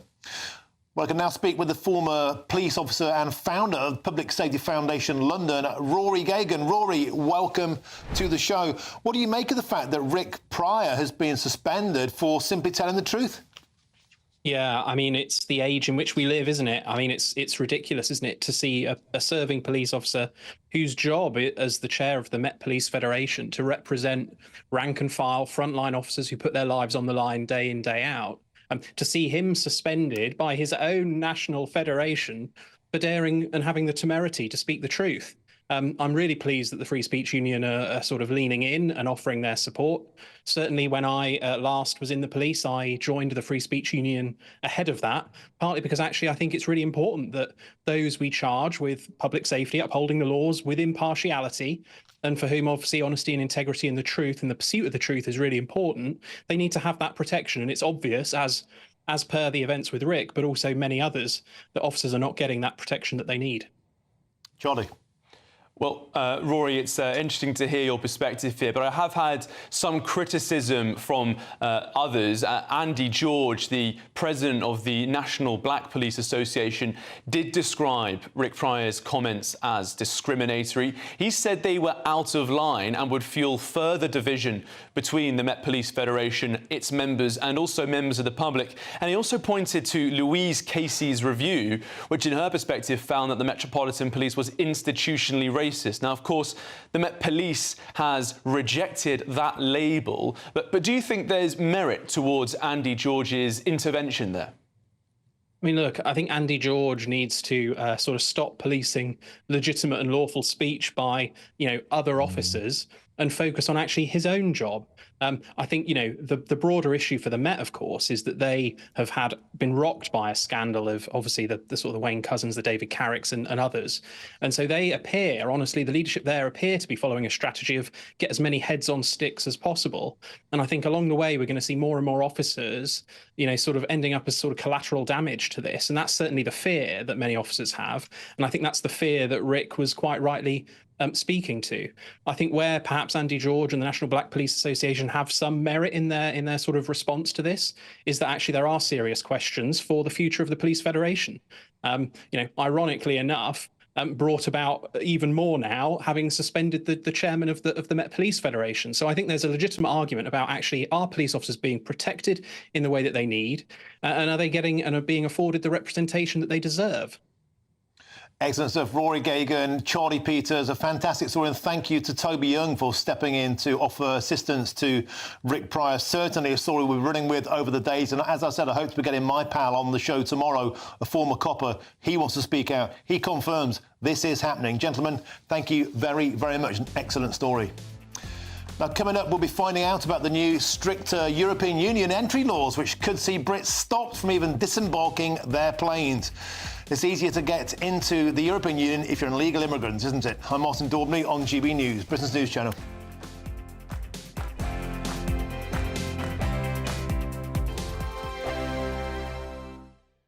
Hi there, I'm Michelle Dewberry and I'm going to take a second to tell you all about my show, Dubes & Co. We start off with the issues of the day. We then bring in both sides of the argument. We get rid of the disrespect. And then you throw me into the mix. And trust me, I'll tell it exactly how it is. And then, of course, the magic ingredient, you at home. We mix it all together and what have we got, in my opinion, the best debate show in town. Monday to Friday, 6 till 7 on GB News, Britain's news channel.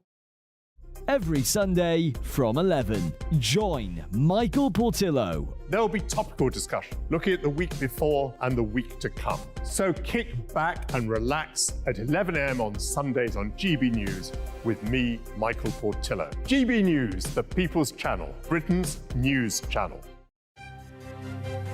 GB News Breakfast, every day from 6 a.m. Right, up and down the country, many parents are preparing or have indeed already sent their child off to university. Indeed, but sometimes it can leave parents struggling to cope with the, quote, empty nest syndrome their child leaves behind. So joining us now to discuss how to cope with sending off your sprogs to university, or not so sprogs, is broadcaster and psychotherapist Lucy Beresford. Good morning, Lucy. Nice to see you this early.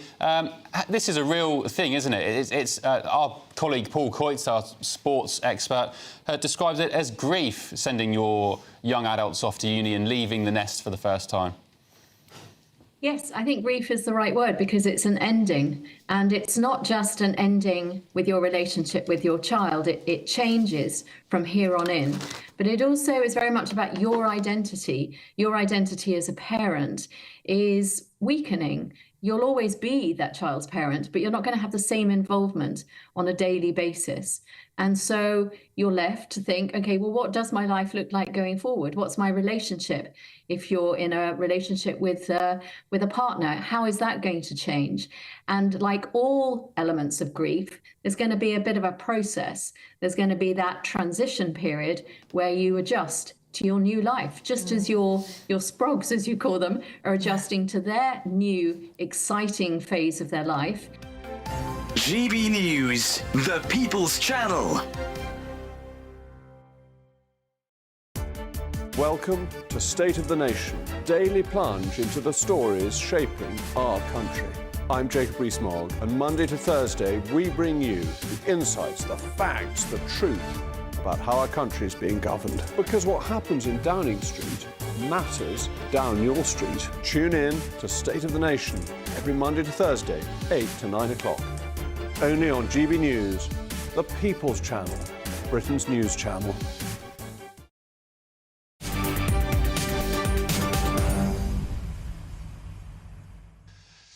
Welcome back. It's approaching 10 to 5 with me, Martin Daubney, here on GB News. Now, in just a week's time, the final two Conservative leadership candidates, Robert Jenrick and Kemi Badenoch, will be going live head-to-head on GB News exclusively on October the 17th, 7 p.m, Thursday, the 17th of October. You will not want to miss that final head-to-head. Now, a bit of travel chaos here because the boss of EasyJet has warned that people may be forced to stay on planes once landed because of new European Union laws, which means we have to give fingerprints under stricter EU entry-exit system. Travellers from non-EU countries, such as the UK, will need to have their fingerprints scanned and also a photograph taken to register them on a database when they enter the member state. And in the worst-case scenario, the EasyJet boss warned that passengers may not even be able to get off their planes due to intense congestion. I'm joined now by the travel correspondent at The Independent, the legend that is Simon Calder. Simon, it's a delight to see you in person. You're normally at some international destination. Now, this EU entry-exit scheme, it's been on the table for ages, been plagued by all sorts of chaos. The latest debacle, you might not even be able to get off your jet. Tell us more. OK, 1 month today, unless something changes, and we'll get onto that in a minute. Can you believe, Martin, that about 1,000 EU Schengen area frontiers, so that's almost all the EU, apart from Ireland, Cyprus, plus Norway, Iceland, Switzerland and plucky Liechtenstein, at all of their international frontiers, suddenly you, if you're a third country national, and that's what we chose to become after Brexit, you will be fingerprinted and you will have your facial biometric taken. That is the theory. The last we heard from Ylva Johansson, who is the commissioner in Brussels who's doing this, in August, was that, yep, it's all going ahead, 10th of November. What could possibly go wrong? Well, quite a lot. And the idea, though, as Johan Lundgren, who's the chief executive of EasyJet, has been saying, is that if it goes ahead, we know for a fact it could take up to 4 times longer for each passenger. You've been to loads of airports abroad. Lots of us complain about the length of the passport queue. Some people say, actually, it's not as bad as it was before Brexit. But whatever the case, if you happen to get to, as I did recently, Milan Malpensa Airport just after 600 people have got off an Emirates flight, and that takes an hour and a half. You can just imagine. And queues will build up in the passport hall as a result of that. As Mr. Lundgren, the boss of EasyJet, says, you could find that you are going to be kept on the plane because it's unsafe to release you. If that happens, of course, the people who are waiting to fly back won't be able to fly. The plane which is due to go to Malaga and then to Belfast won't be able to get there. So it could be an unholy muddle. Border chaos with the EU. What's new? A second potential headache for travellers, Simon. Something we've talked about a lot before on the show, and that's the cursed net zero hidden taxes. Another item that the EasyJet boss, this different one this time, Gary Wilson, has been warning Brits could be hammered with hundreds of quid's worth of hidden taxes. Well, yes. So we're now talking here about Gary Wilson, who's the chief executive of EasyJet Holidays. And he's been speaking out about what he says is excessive taxation by various countries. He picked on Greece, for example. Beautiful country. Many of us very, very keen to go there. And said, well, ultimately, you could find that you're paying £50 per person, family of four, £200 in environmental taxes. And are these really environmental taxes? What are they being spent on? Are you sure they're not just revenue-raising things? So he's very cross about that, and he says it's a kind of shot across the bows. And he's got a point. He's got a good point. Yeah, but the thing is, if I were EasyJet Holidays, I'd be thinking, OK, well, if it does cost 200 quid more for Martin to go to Greece, well, let's find places where it won't. And, of course, the vast majority of countries would love more British travellers. And if some of them want to say we need environmental taxes, I'll just think, I'll go to Albania, thank you. Simon, we've got to leave it there. And travel, once again, become the premise of only the rich. Thank you, Simon. Always a pleasure. Now, I've got bumper final hour coming up, including a story on Nottingham going woke, my home city. I'm Martin Daubney on GB News. Now, here's your weather with Honor Krizik.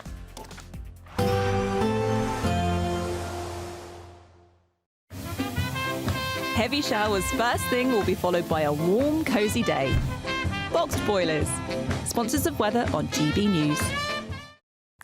Hello, good afternoon and welcome to your GB News weather update brought to you by the Met Office.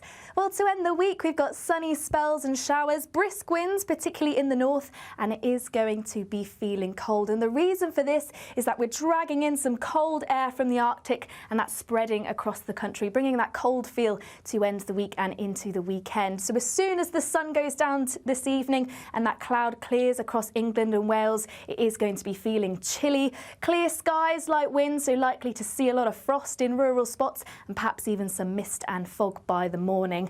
A different story across Scotland, far more cloud and some showers feeding through, particularly around coastal areas, but some also feeding in inland. And amongst those showers, this could fall as sleet and snow, particularly over hilly areas. Those blustery winds are also going to continue through into Friday morning, so quite a chilly start, plenty of showers and plenty of cloud around, and a few of those showers starting to feed in to western and northern coasts of Northern Ireland. Perhaps a few in northwestern coasts too, but elsewhere a largely dry and bright start, but it is going to be feeling cold and quite frosty and crisp to start the end of the week. Plenty of bright spells across the country too, but it is still going to be feeling cold. Lighter winds though, so not quite as cold as it was feeling this afternoon.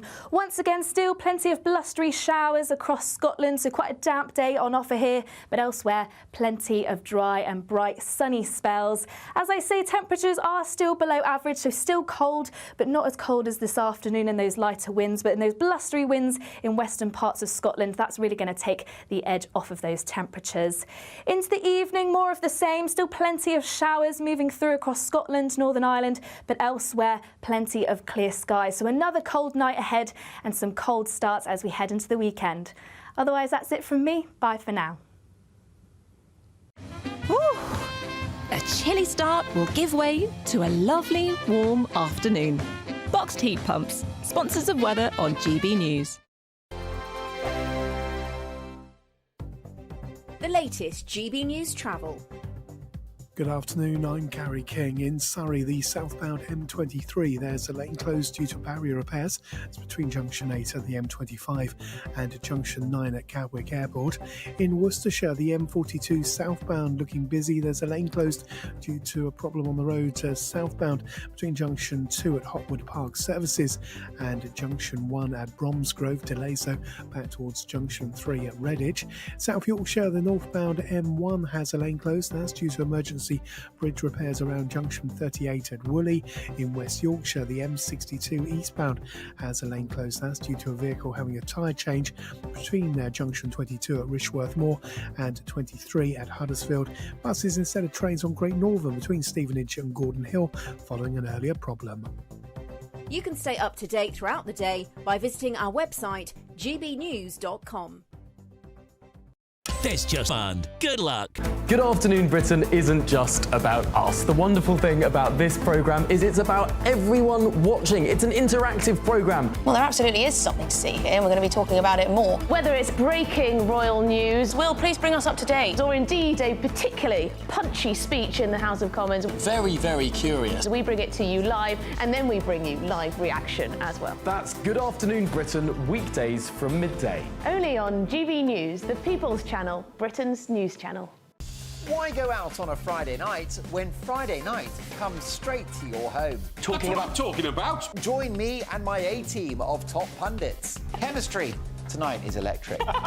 As we tackle the big stories of the day with wit, insight and fearless energy.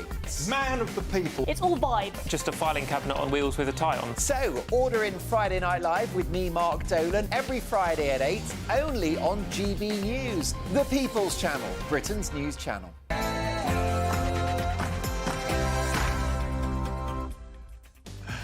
A very, very good afternoon to you. It's 5 p.m. and welcome to the Martin Daubney Show. Here on GB News, we're broadcasting live from the heart of Westminster and all across the UK. On today's show, Hurricane Milton continues its rampage through Florida as 3 million are still without power thanks to 120-mile-an-hour winds and 4-metre storm surges that have shredded stadiums and toppled cranes. Next, the storm of the century could trigger a record $100 billion insurance loss claims. Next up, Mayor Sadiq Khan, TfL blunder as an Islamic preacher and a Russian-linked fighter is advertised on tubes and buses across the capital, as you do. And Nottingham City leader Negat Khan has axed my home city's traditional Bonfire night celebrations due to the cost and, you've guessed it, the council's ambition to be carbon neutral by 2028. Our woke councils setting fire to our British heritage, and that's all coming up in your next hour.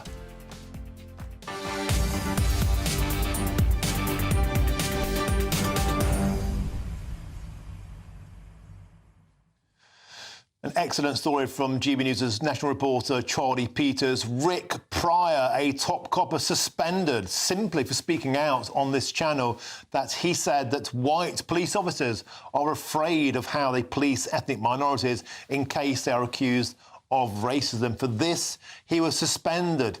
Well, that now the story has moved forward because Toby Young of the Free Speech Society has stepped in to represent Rick. And I will be speaking on my show tomorrow to a former Nottingham police officer who says this is absolutely true. White officers are terrified of where they tread. They know that accusations can damage their career, and so they stand off. This is happening. And yet, if you speak the truth, you end up in danger of losing your job. Well, we need to speak truth to power. That's what we do here on GB News. Let me know your thoughts on that story or any of the others on today's show, gbnews.com/you'll say. That's the way to do it. Now, here's your headlines with Sophia Wensler.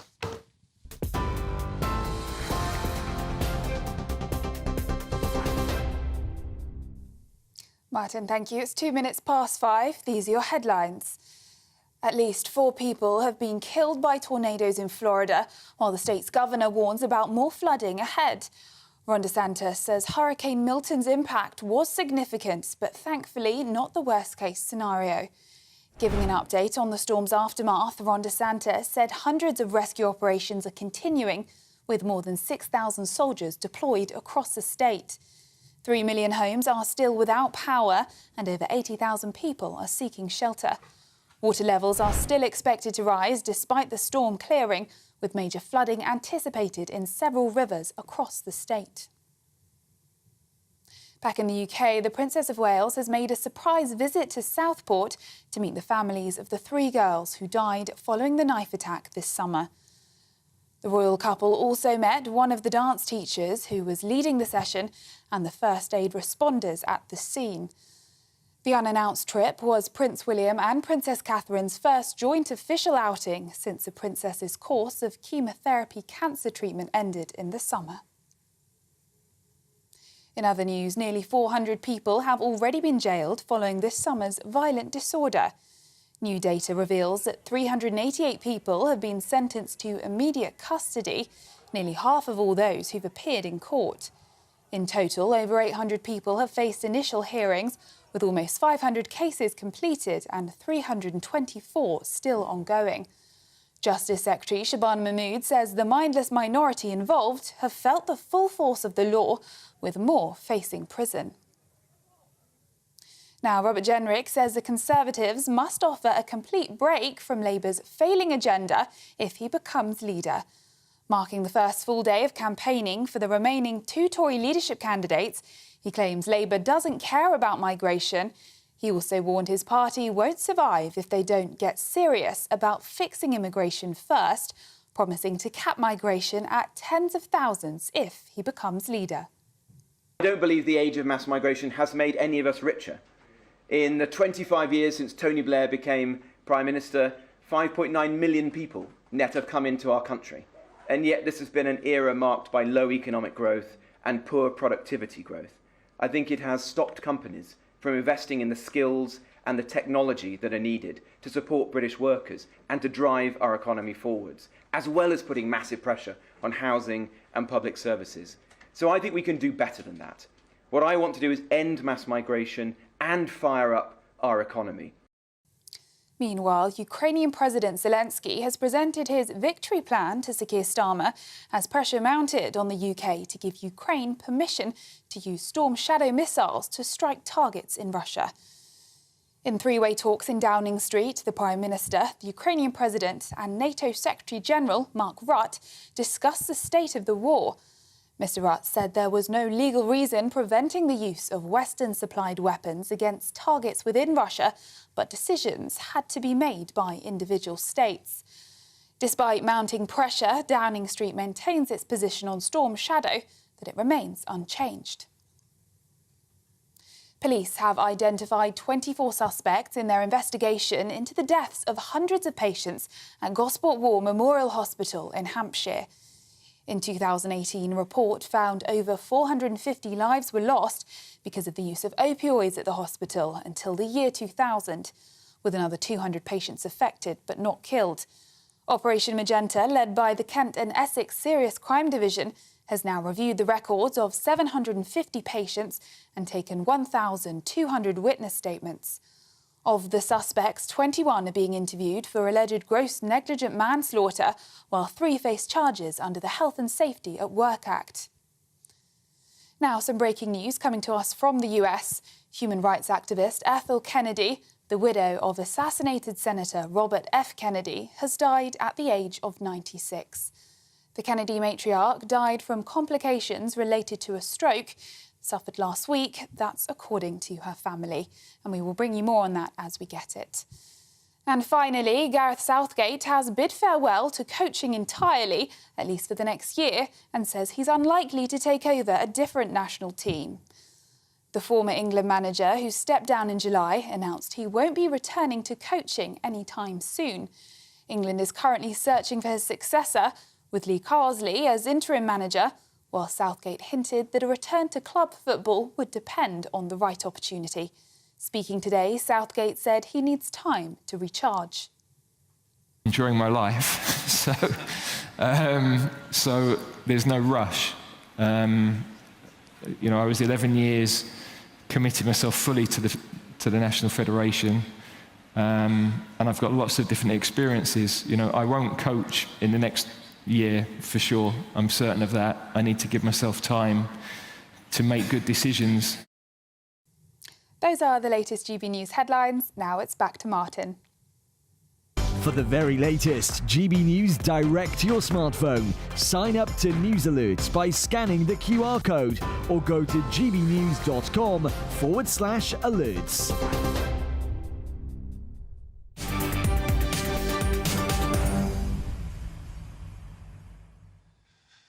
Thank you, Sophia. Now, 4 people have been killed by tornadoes in Florida and more than 3 million homes and businesses are still without power. Florida Governor Ron DeSantis says hundreds of rescue operations are still continuing in the state, with more than 6,000 soldiers now deployed in the wake of Hurricane Milton.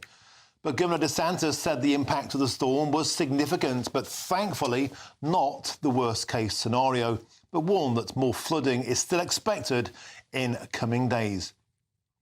Well, we can now speak with the broadcast meteorologist Katie Nicolau, who joins us from stateside. Katie, welcome to the show. We've just learned in the last few moments that the death toll has now risen to 9 from Hurricane Milton. And, of course, there are significant issues still faced with standing water, with floods, with the risk of fire. But as we understand it, Katie, the hurricane has now moved through, and at least in terms of the storm damage, it's done its worst. Is that correct?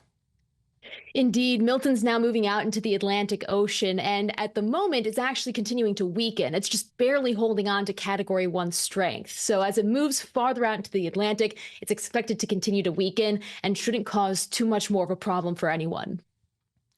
And what we saw, Katie, was this extraordinary situation where Milton was whipping up. We hear as many as 35 tornadoes in its wake. Can you explain to us how that happens? How can a hurricane moving through create so much mayhem in its trail in terms of not like aftershocks in an earthquake, but secondary tornadoes that follow in its wake?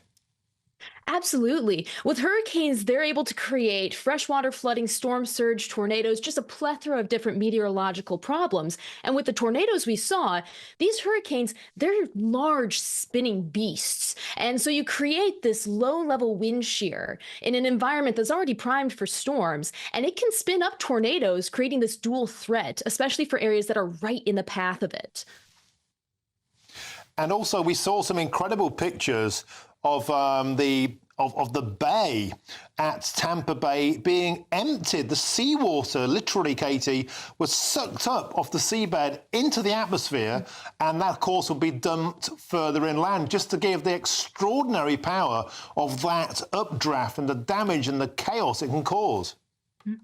Yeah, when you get that wind and it just blows in the opposite direction of what you typically have for that bay, it can push it on out and then it comes all rushing back in. And that creates a problem in its own because people may not realize that that water is eventually going to come back when the wind changes direction, pushed in off the ocean. And so that creates a human aspect of it, of anyone out there thinking they can get pictures and videos. It can very quickly turn on a dime and cause big problems. And Katie, do these things tend to come in clusters? Like, is a secondary hurricane more likely at this time of year to follow in its wake? Or as we're reading things now, Katie, mercifully, may this be a one-off? This one looks like behind it, there's no activity expected. There had been a little area of agitation off of the east coast of Florida, but now that's not going to become an issue. The thing with hurricanes is if you have more than one in an area, they create wind shear. And these storms, even though they have such strong winds, hate it when other wind interacts with it, and it actually causes it to weaken. So hopefully now in the wake of Milton, we're going to be able to get a break and people will be able to recover not only from Milton, but from Helene, which hit just prior to it.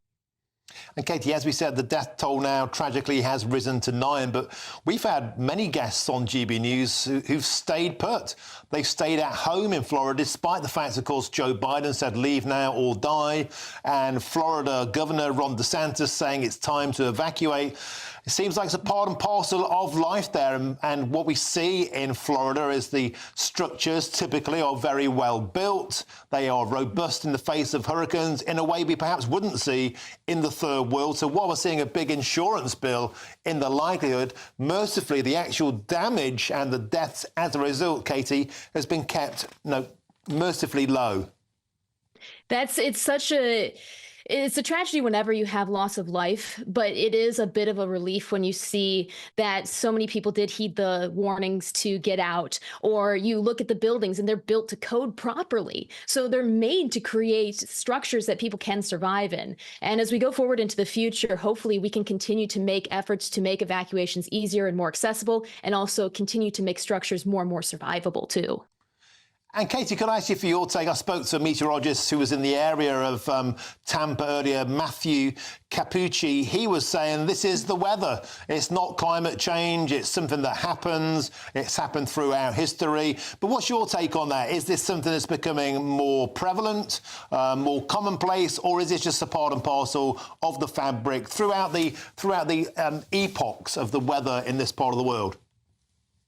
When you're talking about the weather and the climate, one thing that's very interesting is they're not the same. It's kind of like squares and rectangles. The weather is the day to day, and the climate is a minimum of a 30-year average. And so you have to look at the statistics over that 30 years to start to get the general patterns. And right now, especially for the people in Florida, I don't think many people care whether it's climate or weather or anything in between. They're dealing with the impacts. And as we go forward in time, hopefully now, as we're getting more of these trends and we can analyze it scientifically, we'll be able to see how that's going to potentially go forward into the future. Katie Nicolau, excellent expert analysis. Thank you very much for bringing us up to speed on this side of the pond. Pleasure to have your company. Thank you very much. Thank you very much. Thank you. Now, moving on. Rachel Reeves, the Chancellor, is reportedly set to raise taxes by up to 25 billion quid to honour her vow not to return to the age of austerity. Now, this will be double the tax raises introduced by George Osborne in that infamous 2010 austerity budget. On Wednesday, Sir Keir Starmer refused to rule out increases in employer national insurance contributions, with Labour sources insisting that the levy on buses was not covered by their manifesto pledge against increasing national insurance. Well, I can now speak with the former Labour Special Advisor, Paul Richards. Paul, welcome to the show. Always a pleasure to have your company. 22 billion quid was the size of the black hole, just gone up to 25 billion quid. And of course, a lot of people are very concerned about where the tax raids will be coming. We've already seen the winter fuel allowance cause huge consternation, huge division. There's now reports of over £1 billion being withdrawn from investment funds, record numbers of millionaires fleeing the country, raids on pensions already, the amount you're allowed to take out tax-free, motorists bracing themselves for 10 pence a litre increases on fuel duty. Is anybody going to be safe from Labour's tax raid? I mean, everything you've just said there, Martin, is pure speculation, isn't it? We haven't had a budget yet. The budget is on the 30th of this month. We've got a few days to wait, and then we'll see. But the job that Rachel Reeves has to do is to try and repair some of the damage over the last 14 years of underinvestment, of lack of productivity, of spending money on all the wrong things, and the economy that simply hasn't worked for working people. That's why today we've introduced Labour has introduced all of these new measures to make work more secure and less anxious. That's one of the steps along the direction. But, you know, just we don't know yet. And let's see what happens when she unveils her budget on the 30th. Do you think the financial black hole's been made bigger by things like giving 10 billion quid to your union mates in the NHS and teachers, £500 million to junior doctors, and a flipping great wad of cash to train drivers on a 4-day week, already on £60,000? Isn't this a case of priorities? And the priorities of this government seem to be train drivers over pensioners. I mean, those unions aren't actually affiliated to the Labour Party. Teachers and doctors are not affiliated to the Labour Party. They are just workers who have been underpaid for decades. And sorting out the railway, you know, that means we're not going to have the strikes that we've had for the last few years, which means that we're going to be able to get to work, which means the country's more productive. I think that's an investment, not only putting money in the pockets of train drivers, which is not a bad thing in itself, but it also means the country's more economically productive because we're not having these endless days lost to strikes. So that is a good investment. And don't forget, those drivers will be spending money in local pubs and restaurants and shops, and the money recycles through the economy. So pay rises are not always a cost. They can actually bring benefits as well. So it's a great thing that the train drivers are already on 60 grand a year getting a 15% pay rise because they'll spend taxpayers' money in pubs and restaurants. I'm sure pensioners feel much happier about that now, Paul. Well, some of those pensioners are, in fact, former train drivers, so let's not try and pit one lot of people against another. But, I mean, I have to say, the hole that Rachel is trying to fill has been left by the last Conservative government. And they've been warning, this government have been warning us for weeks and weeks. The situation is dire. I don't think they were making it up. I mean, I think they've opened the books and they've had a bit of a shock to see how terrible things really are. And it is going to be grim this winter. It's going to get worse, but then it's going to get better as we get growth in the economy. No government can come into office and wave a magic wand, but I think, you know, the government is doing the right things. We saw some good announcements, I think, around investment. Got the big investment summit coming up, where we're going to see more foreign investment coming into the UK. And slowly but surely, over the next 5 or 10 years, we'll see growth in the economy, back in the economy, helping us fund those public services and the other things that we really care about. But, you know, it's early days, and we haven't even had the 100th day anniversary yet. And let me just finally say, you know, everyone's been complaining about gifts of Taylor Swift tickets and where do you get your glasses and all that. Today, there's a major announcement that is going to affect 9 million workers in this country, all kinds of rights for workers that have been hitherto denied. That is substantive. So let's debate that rather than the froth we've had for the last couple of weeks. Well, there's a lot of small business owners aren't particularly happy about the workers' rights stuff because it means that they'll be concerned about taking people on. What that means to them, more red tape, more bureaucracy, and also the fact that they have to be paying them more on national insurance, which again has been mooted, hasn't been ruled out. But can I ask you a quick question specifically about the winter fuel allowance? Do you admit it just seems like a ham-fisted mistake? I had a guy on yesterday that runs the pensionervote.com. He's been contacted by tens of thousands of pensioners who feel quite simply, his words, the Labour Party hates pensioners. Well, that's a bit extreme because historically we've been on the side of pensioners and improved the lot of pensioners over the last Labour government, and we will for this one too. I mean, don't forget we've locked in the triple lock, which means pensions are in fact going up. The ham-fistedness, I think, has been in the sequencing of the announcements, where you announce the cut or the fact that not everyone is going to get the winter fuel allowance and millionaires are no longer going to get that. But then you tell everyone the pensions are going up later. You know, if you'd done it the other way around, the blow would have been softened. And I think there have been issues around the so-called grid, the way the announcements have come out of Downing Street. One would hope there is now a grip on that, as I've been saying for the last few weeks. You know, we do need a grip on the communications. And it would be lovely, wouldn't it, if we could double the pension? But the situation we've inherited as a government is pretty dire, and everyone is going to have to recognise it's going to be grim for the next few weeks and months. And certainly the budget is not going to be filled with giveaways, that's for sure. Yeah, maybe just a question of priorities. You've found £22 billion for carbon capture, but got rid of £1.4 billion for the winter fuel allowance. Well, hang on, because carbon capture, no, that's what's happened, Paul. Create jobs. Carbon capture how many will and create where? jobs. Well, in Merseyside and on Teesside, and it will create several thousand jobs, particularly for young people, and getting some of those apprenticeships up and running. £22 billion for several thousand jobs. Proper jobs in engineering and in science and technology, and equipping the next generation to be able to take on some of those high-tech jobs that are well paid. The Labour Party's own data, Paul, the Labour Party's own data in 2017 said 4,000 pensioners would die if the winter fuel allowance was axed, and you've done that.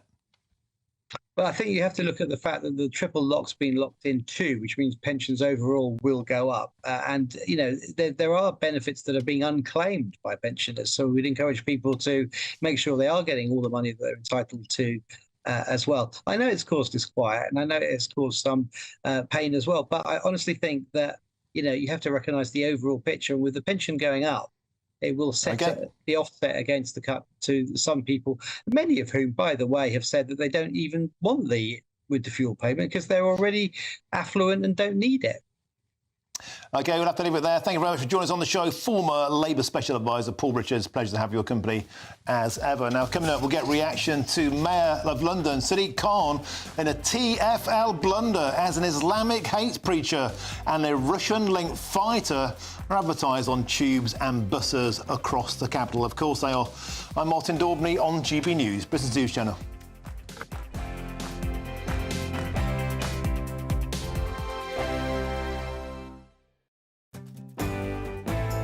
Hello there, I'm Eamon Holmes. Thank you for joining us on GB News, Britain's news channel.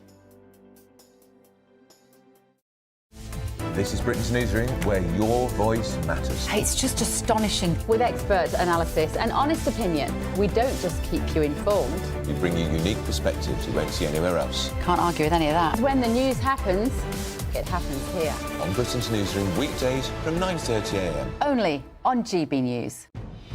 Good afternoon, Britain. Weekdays from midday.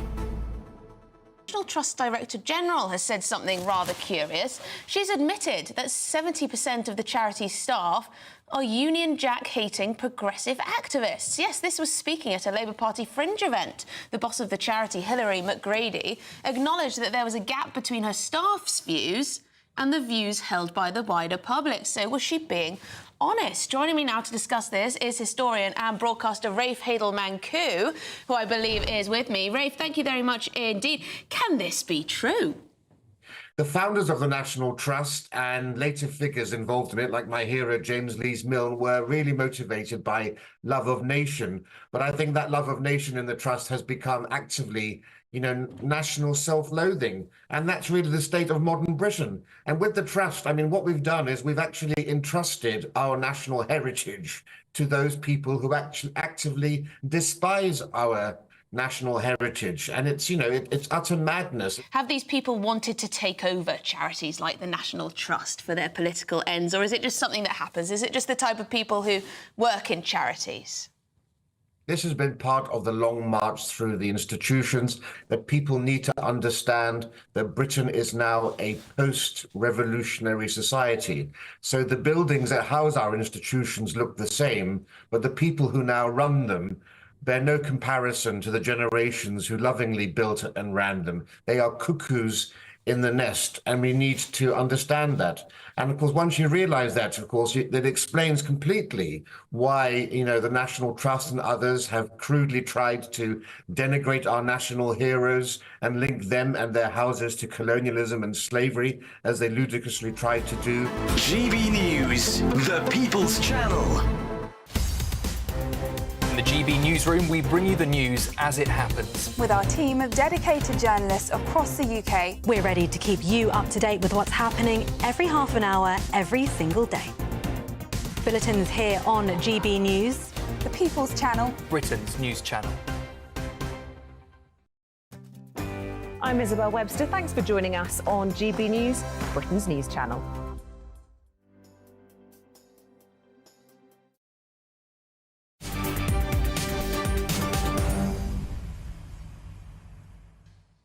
Welcome back. It's 5:25. I'm Martin Daubney here on GB News. Transport for London is under fire once again for a series of billboards featuring a controversial Islamic preacher who's been banned from entering Singapore because of his segregationist and divisive teachings. And yet adverts for the finance firm Waheed also feature a controversial UFC fighter, Khabib, who has links to Russian warlords closely allied with Vladimir Putin. London Mayor Sadiq Khan didn't have much to say about it this morning. Chair, I'm not aware of the advert. I'll look at it as soon as Mayor's question time is finished to see what's going on there. I'm more than happy to look into that and get back to the member.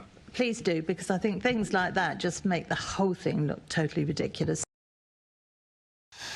Well, questions are now being asked about TfL's vetting process, as earlier this year adverts showing comedian Ed Gamble eating a hot dog were removed for promoting obesity. Another day in the madhouse that is London. So how are these adverts allowed to be displayed across the capital? Join me now is the former London mayoral candidate, Howard Cox. Howard, welcome to the show. So it's perfectly OK. You're not allowed to show an advert, for example, of a woman in a bikini if they're beach body ready. You're not allowed to show an advert of a burger or even a block of cheese. But it's OK to show an advert of an Islamist preacher. Make some sense of this, please.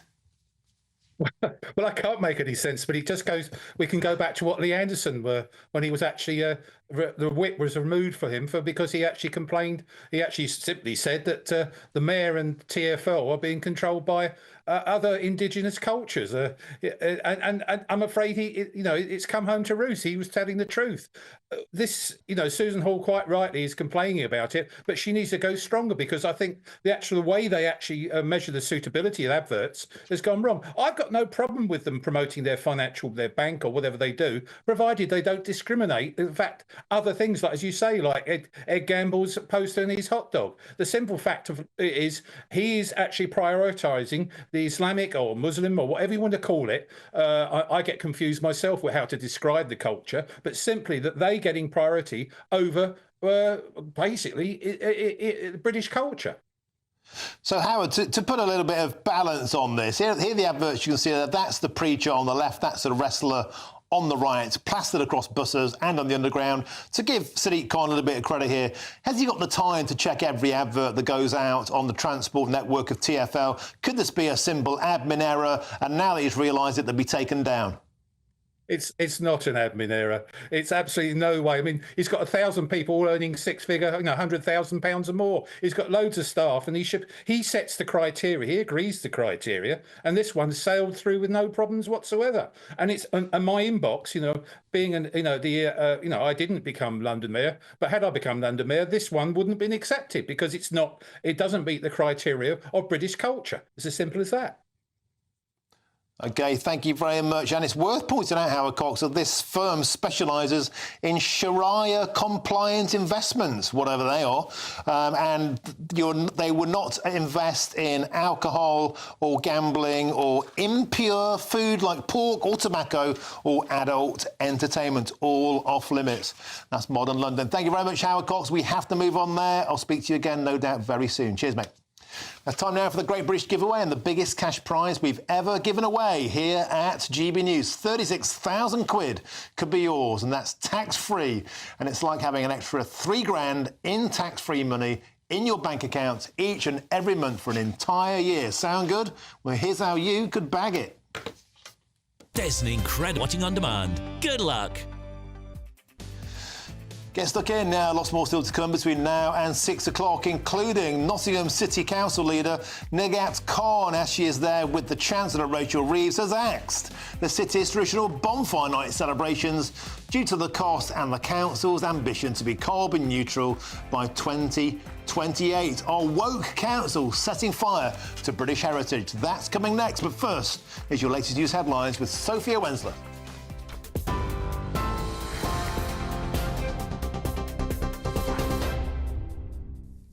Martin, thank you. It's 5:31. These are your headlines. At least 9 people have now been killed by tornadoes in Florida, while the state's governor warns about more flooding ahead. Ron DeSantis says Hurricane Milton's impact was significant, but thankfully not the worst-case scenario. Giving an update on the storm's aftermath, Ron DeSantis said hundreds of rescue operations are continuing, with more than 6,000 soldiers deployed across the state. 3 million homes are still without power and over 80,000 people are seeking shelter. Water levels are still expected to rise despite the storm clearing, with major flooding anticipated in several rivers across the state. Back in the UK, nearly 400 people have already been jailed following this summer's violent disorder. New data reveals that 388 people have been sentenced to immediate custody, nearly half of all those who've appeared in court. In total, over 800 people have faced initial hearings, with almost 500 cases completed and 324 still ongoing. Justice Secretary Shabana Mahmood says the mindless minority involved have felt the full force of the law, with more facing prison. Authorities are praising the swift action taken to keep communities safe. In other news, Ukrainian President Zelensky has presented his victory plan to Sir Keir Starmer as pressure mounted on the UK to give Ukraine permission to use Storm Shadow missiles to strike targets in Russia. In three-way talks in Downing Street, the Prime Minister, the Ukrainian President and the NATO Secretary-General, Mark Rutte, discussed the state of the war. Despite mounting pressure, Downing Street maintains its position on Storm Shadow, remaining unchanged. And finally, the Princess of Wales has made a surprise visit to Southport to meet the families of the 3 girls who died following the knife attack this summer. The royal couple also met one of the dance teachers who was leading the session and first responders at the scene. The unannounced trip with Prince William and Princess Catherine's first joint official outing since the princess's course of chemotherapy cancer treatment ended in the summer. Those are the latest GB News headlines. More in half an hour. For the very latest GB News direct to your smartphone, sign up to News Alerts by scanning the QR code or go to gbnews.com/alerts. Cheers Britannia Wine Club proudly sponsors the GB News Financial Report. And here's a quick snapshot of today's markets. The pound will buy you $1.3055 and €1.1947. The price of gold is £2,012.64 per ounce. And the FTSE 100 closed the day at 8,237 points. Cheers Britannia Wine Club proudly sponsors the GB News Financial Report.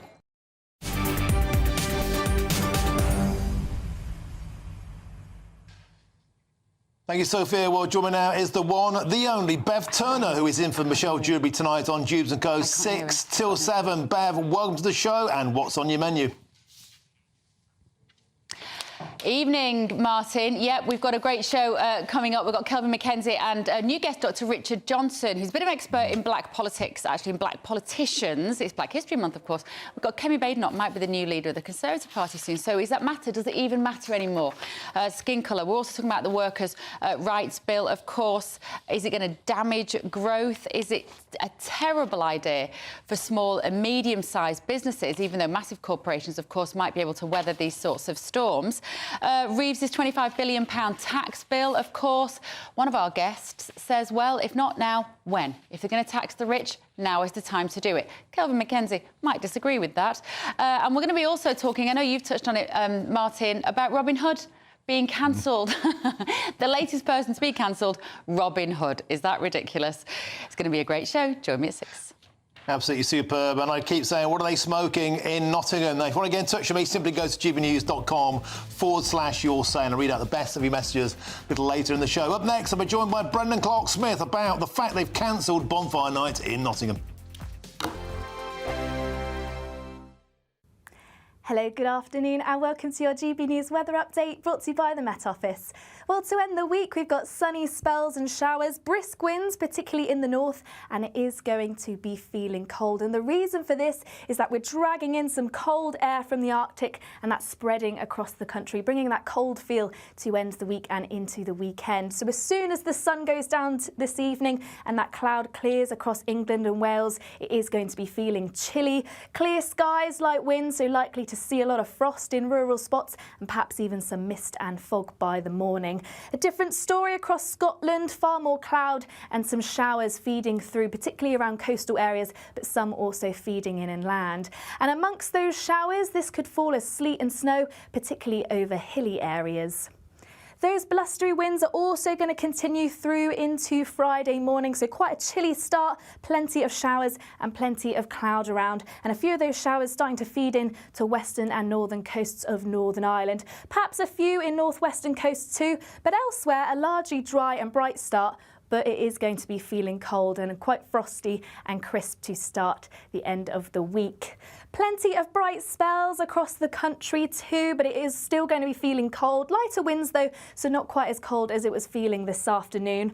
Once again, still plenty of blustery showers across Scotland, so quite a damp day on offer here, but elsewhere, plenty of dry and bright sunny spells.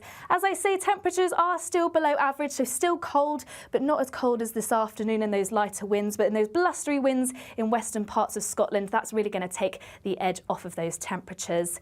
Into the evening, more of the same, still plenty of showers moving through across Scotland, Northern Ireland, but elsewhere, plenty of clear skies. So another cold night ahead and some cold starts as we head into the weekend. Otherwise, that's it from me. Bye for now. The latest GB News travel. Good afternoon, I'm Gary King. In Surrey, the southbound M23, there's a lane closed due to barrier repairs between the M25 and Junction 9 at Gatwick Airport. In Gloucestershire, the northbound M5, there's a lane closed on the exit slip road at Junction 13 at Stroud. It's all following a breakdown. Worcestershire, southbound M42 looking busy. There's a lane closed due to obstruction on the road. It's southbound between Junction 2 at the Hotwood Park Services and Junction 1 at Bromsgrove. Delays though back towards Junction 3A at the M40. And in South Yorkshire, the northbound M1 has a lane closed. That's due to emergency bridge repairs around Junction 38 at Woolley, and in Glasgow, the westbound M8, there's a lane closed and delays after a breakdown at Junction 17 at Charing Cross. You can stay up to date throughout the day by visiting our website gbnews.com.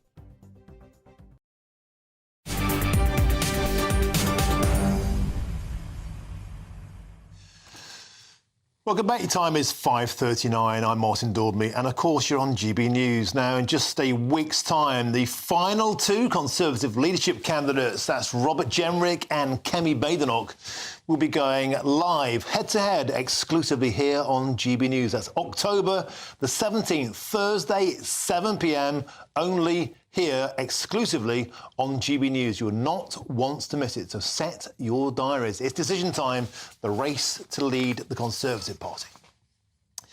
Now, thank you for sending in your views and comments. Now, don't forget, you can do this by visiting gbnews.com/yoursay. We've got a few emails coming up, and this one here is from Ian. It says there are only two possible future Prime Ministers worth considering: Boris Johnson and Nigel Farage. Well, I'm sorry to disappoint, Ian, but neither of those at the moment are up for the running. That may change in time. Tippy says this: Martin, good interview with Paul. This, of course, is Paul, the former Labour Party special advisor.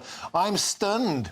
He used the fact that the train drivers' pay rise will benefit us all as they will spend more money. You couldn't make it up. You know what? That is a great point, Tippy. In fact, Paul intimated that the pay rise, the whopping pay rise to train drivers, is a good thing because they'll spend the money in boozers and restaurants. Don't forget, that's a pay rise given to them by the taxpayers. What kind of economics is that? And got a message here from Kath. She says, how condescending of that Labour person to say the only thing they did wrong about stopping the winter fuel payment was announcing it before they said they'd be keeping the triple log. Even they said it's all about timing. Jack says this: if the finance of the UK is so bad, then why is so much money being given away? Now, moving on, Rafa Nadal, the king of clay and 22-time Grand Slam champion, has announced that he'll retire from tennis this year later on. And the 38-year-old Spaniard has won the most Grand Slam titles in men's history, but shared that recent years have been tough, as he hasn't been able to play without limitations. He will make his final appearance at the Davis Cup finals in Malaga this November. And let's discuss a magnificent career coming to a sad end with the sports broadcaster and the journalist and good pal of mine, Aidan McGee. Aidan, always an absolute delight. Sorry about the matching jacket. Well, no one told me. I'm sorry. Good Taylor.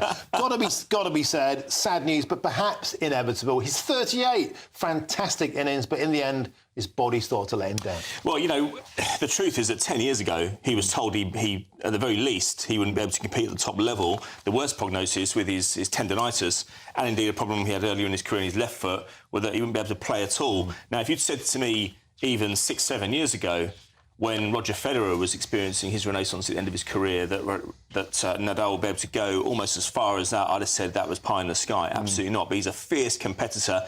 I first saw him play in 2003. It was his Grand Slam debut. My boss at AFP said to me, look, this guy, Nadal, his uncle played for Spain in Euro 96 against England. Right. Miguel Angel Nadal. David Seaman saved a penalty in the shootout. So interested in his name from that point of view. But my boss, Angus, said to me, I've heard he's a bit useful. Can you go and see him on the outside courts? He beat Mario Ancic. And Ancic had been the guy who'd most recently beaten Federer on grass. So he was a decent player himself. He won that one. And then I went out to court 17, I think it was, to watch him play against a British qualifier called Lee Child. He won that one in 3 sets. So we knew there was something special on our hands. Again, if you'd said to me 22 Grand Slam titles, I would have thought absolutely not. Federer was beginning to establish his dominance back then as well. But it was on clay, though, where he was absolutely imperious. 14 titles, breathtaking, 110 matches played on at Roland Garros, 4 defeats. And we're going back to, 2004, 2005 here. It's quite astonishing. And it's interesting how you talk about that rivalry with Roger Federer. Every era has its great rivalries, and I was always a Bjorn Borg man. Don't know about yourself. Maybe you're a bit too young for that age. A little bit. Yeah, but I was a Bjorn Borg man. But the thing about Rafa versus Federer, I always felt that Rafa was the more likeable, the more human, not quite so robotic. And in that respect, he was a Spaniard that the Brits loved.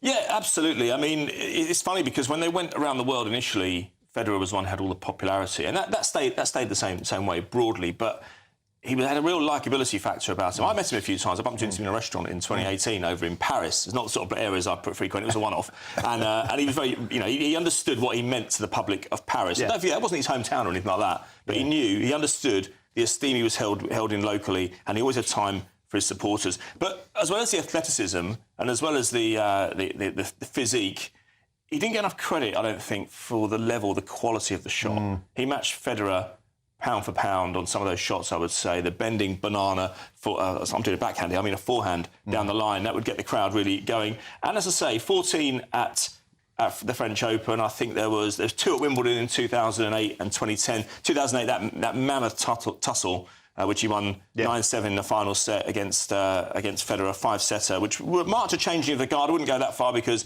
Federer went on to win many more slams after that, and so did Djokovic, and even Murray weighed in with 3. But then there was also the great match in 2017, where another 5-set match against Federer at the Australian Open. Federer prevailed in that one. But if you look at the top 10 semi-finals, finals that we've seen in tennis in the last 20 years, I would wager that Nadal would probably part of about 7 or 8 of those, minimum. But in the end, Aidan McGee, his magnificent physique gave out something you'll be more than familiar with yourself. Yeah. We've got to leave it there, mate. Thank you very much, Aidan McGee. Always an absolute pleasure. I get the final insult on my show. Cheers, mate. All the best. Now, coming up shortly, Brendan Clark-Smith will be with us to discuss the Bonfire nights getting cancelled by the leader of Nottingham City Council. What are they smoking? I'm Martin Daubney on GB News, Britain's News Channel.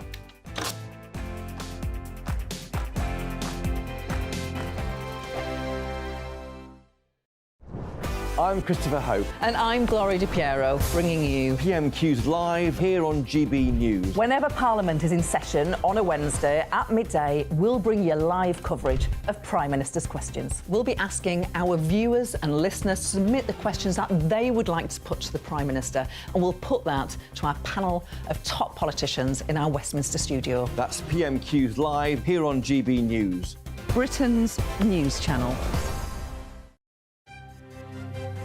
GB News Breakfast, every day from 6 a.m. And we've got a treat not only to have you here, but you've brought loads of exclusives for us this morning. Well, your chat with Robert Jenrick. Just for you, Ellie. Robert Jenrick, of course, is the front runner to be Tory leader. He is now, yeah. Amongst Tory MPs, yeah. And he's been talking to us for my podcast, Chopper's Political Podcast, about immigration, about criminals being released from prison. Also, really importantly, most importantly, some would say. Yeah, biscuits. Now, biscuits. He was, I should explain to viewers, Robert Jenrick during the COVID pandemic had to pull together a hamper of goods for those isolating, and he put in a special biscuit. Yes. Here's what he had to say on the podcast. We'll move on to the future and what your plans are. Your biggest achievement in government, what do you reckon it was? I know what it was. Well, you go first. Yeah, custard creams. I thought you were going to say that I saved a penny. That was another one of our campaigns, yeah. But custard creams, briefly, I mean, you were the community secretary.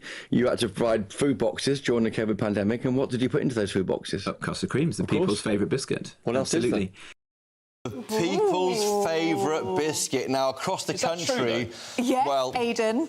Coffees are being dropped across the country. Yeah, is that really the people's favourite biscuit, Aidan? Listen, you'll never change my opinion. I like shortbread, but I like it homemade. With a sprinkling of sugar. Listen, I'm type 1 diabetic. I had to be quite moderate in terms of my intake, but goodness me. I mean, a nice cup of tea. That's a good one. It's about the shape as well. If you show, some more intelligent biscuit companies, they will make shapes of biscuit that fit into the tea. But it's nothing worse than when you put it into a narrow cup and it won't go in, will it? You can't hit the... So you like the triangular... Not really triangular. Fingers. Just something a bit elongated that I can turn sideways and dip in like that. Got you. GB News, the People's Channel. Hi there, I'm Michelle Dewberry, and I'm going to take a second to tell you all about my show, Dubes & Co. We start off with the issues of the day. We then bring in both sides of the argument. We get rid of the disrespect. And then you throw me into the mix. And trust me, I'll tell it exactly how it is. And then, of course, the magic ingredient, you at home. We mix it all together, and what have we got? In my opinion, the best debate show in town. Monday to Friday, 6 till 7 on GB News, Britain's news channel.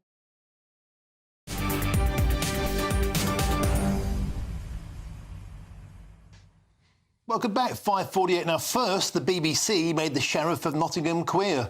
Next, Robin Hood got cancelled by the Nottingham Building Society, and now It's Bonfire night. The Labour leader of Nottingham City Council, Negat Khan, who took over the financially struggling council in May, has said that the traditional event is cancelled this year in the city as it can no longer afford it, labelling it an example of non-essential spending, which the council could not commit to.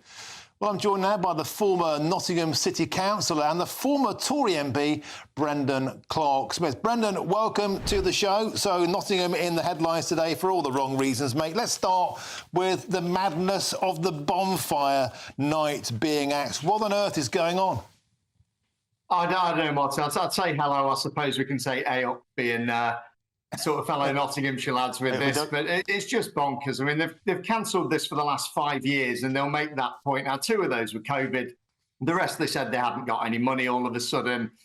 They had this Robin Hood energy company that lost tens of millions of pounds, and executive pay seems pretty high still. So there's always money for that. But what really struck me, and this was one of the reasons that was given as well, that the council wants to be carbon neutral by 2028, and that's another reason why they're not doing the bonfire. Now, to me, that seems, political correctness gone mad, to be honest. I mean, this is a real cultural tradition of ours.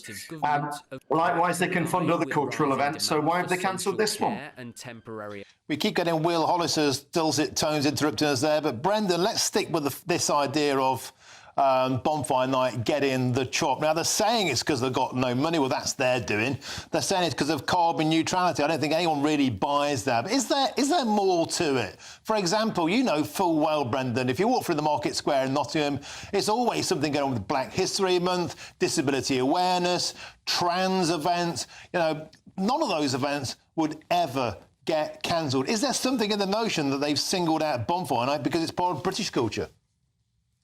Yeah, there's a bit of a history to this as well. I mean, I remember the author Julie Bindel. You know, she was banned from giving a talk in one of the city council's libraries. She was cancelled with that. As you said, you know, you get all these other events going around. I'm not against people having these events, and we do have events, and some of them are very well run, but they just seem to be really, really selective.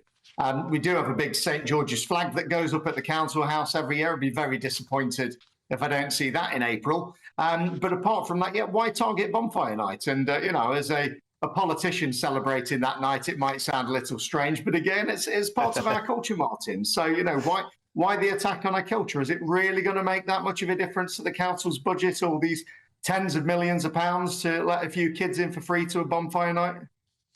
Yeah, Brendan, I used to live near the forest. You're not telling me that a few pallets getting burned once a year and a few fireworks going up is going to have a scintilla of difference on the carbon footprint of Britain. I think it's literally a smokescreen. Moving on to the next story. Robin Hood. The axe from the Nottingham Building Society. I made my first savings with the Nottingham Building Society. My kids have got accounts there. What on earth are they playing at, getting rid of Robin Hood? Yeah, they've done this weird sort of squiggle here. And I remember the city going back to the council. They changed it and did the letter N and had a slanty N many years ago as well. And I just don't see why this sort of reason to go away from Robin Hood is so prevalent. You know, it's one of our main attractions in the city. It's something Nottingham is synonymous with. Why not exploit that? You know, why not be proud of that rather than looking at a heritage and cutting its heart out with a spoon, as Alan Rickman would say? You can see that logo on screen now, Brendan. That looks like something my cat would do, let alone my kids. I mean, seriously, what on earth is going on? Robin Hood statue down next. That'll be the next woke thing that comes out, Martin. I think I just don't get why these companies do this. It's to be more inclusive, apparently. So I'm not quite sure how that works. How is it more inclusive to get rid of one of the most famous parts of a city? You'd think they'd like Robin Hood. He was a socialist. He took from the rich and gave to the poor. Yeah, he does. I mean, I think, the sheriff, as you said, looking at TV sort of depictions, is probably going to be putting everybody's taxes up as punishment there. And I think we take that as a given. But yeah, I mean, let's make the most of Robin Hood. Let's be proud of him.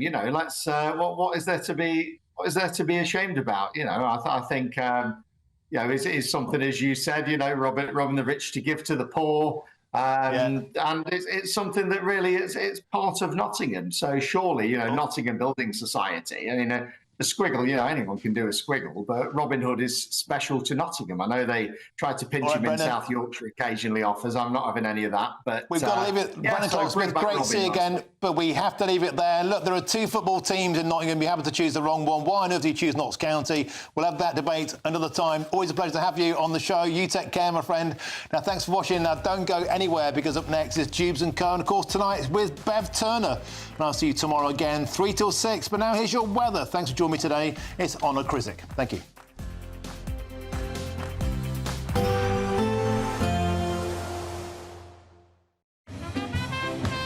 There will be a light breeze in the morning, leading to a warm front. Boxed heat pumps, sponsors of weather on GB News. Hello, good afternoon and welcome to your GB News weather update brought to you by the Met Office.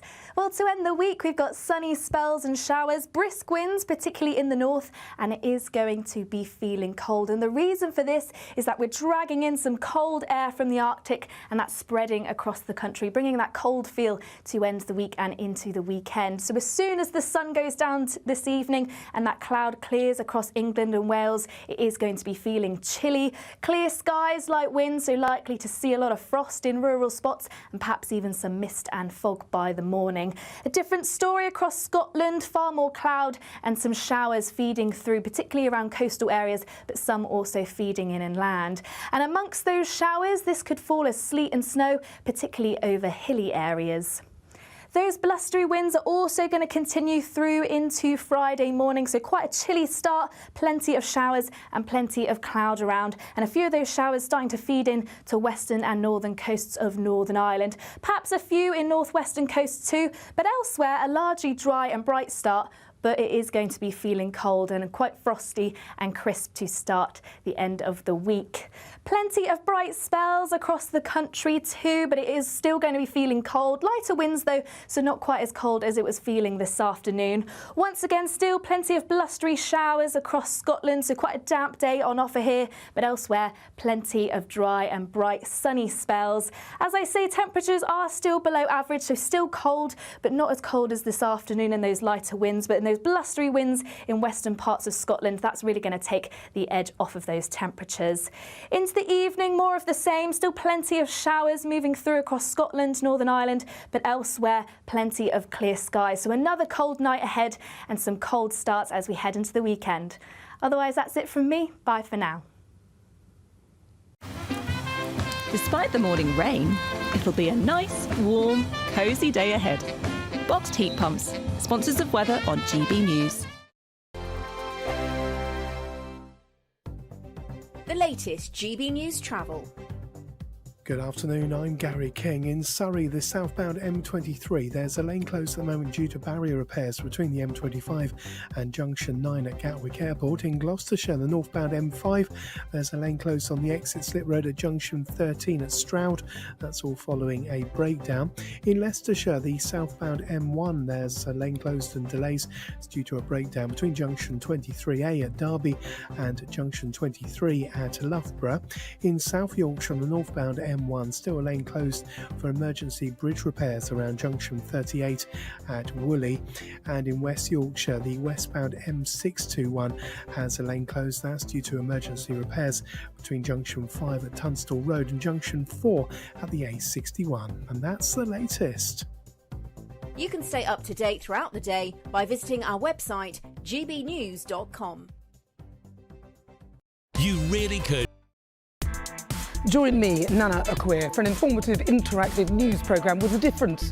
It's fun. No, he didn't say that, Dave. I'm so surprised. I think there's an element of truth to that. Join me from 3 p.m. every weekend, only on GB News, Britain's news channel. Nightmare commute. Kick it up a gear with GB News Radio. You can listen online and on DAB+ and on the GB News app. We're also on TuneIn and the Radio Player apps. From the school run to rush hour, get revved up with GB News Radio. We are the People's Channel, Britain's news channel. This is Britain's Newsroom, where your voice matters. It's just astonishing. With expert analysis and honest opinion, we don't just keep you informed. We bring you unique perspectives you won't see anywhere else. Can't argue with any of that. When the news happens, It happens here. On Britain's Newsroom, weekdays from 9:30 a.m. Only on GB News.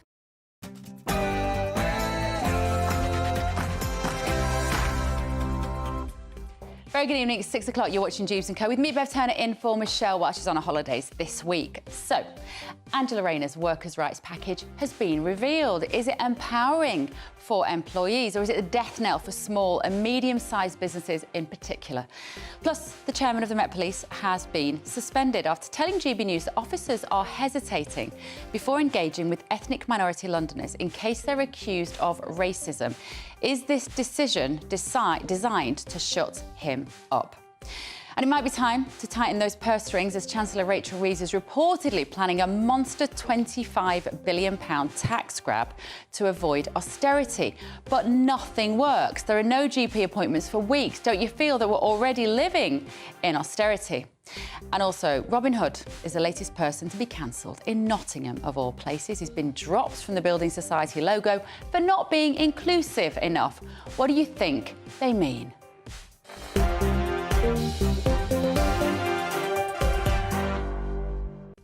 Delighted to say my panel tonight are going to be Kelvin Mackenzie, former editor of The Sun, and somebody I'm delighted to meet for the first time, Dr. Richard Johnson, senior lecturer in politics and policy at Queen Mary University of London. All of that in the next hour, and of course your opinions as well. First are the very latest news headlines.